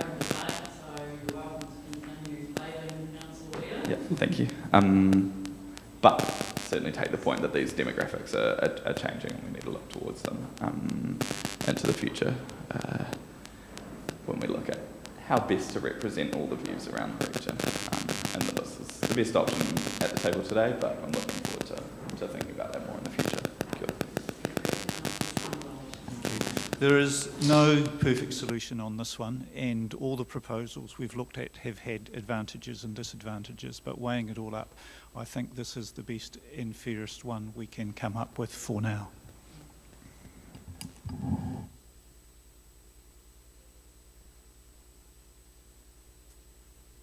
We will put it then. Oh, sorry. going to be pedantic on this, that we have weighed up and considered all of the submissions in the process, because it's just something Councillor Forbes said, that left that open to a challenge. And I think we were really clear that we did listen and we to those submissions, and that we took them all into account in that process. And as Councillor Somerville and many others have said, this is never an easy process or necessary. It's very hard to get that balance right, but it's the best we can do with the current figures. But I just wanted to make that point. Opening ourselves up to an appeal is unhelpful. Thank you. Just for clarity too, and it is a process thing, recommendation 2 notes the response to submissions, so that's something that you have done and is included in that final resolution. We'll put it. All in favour? Aye. Against? Carried. We are now complete for the entire agenda of the council meeting today. So yeah, once again, thank you to everyone, and I just note again that we have got a few more people that have joined us since I last mentioned that the council meeting will be finishing at this point, and there won't be the 2 last papers which were to be on the land and water plan. They've been pulled due to changes in circumstances, so I am about to close our meeting. Kia tau te rangi Mārie ki runga i ngā iwi o te ao. Kia ora. Thanks everyone. Thank you. We're now closed.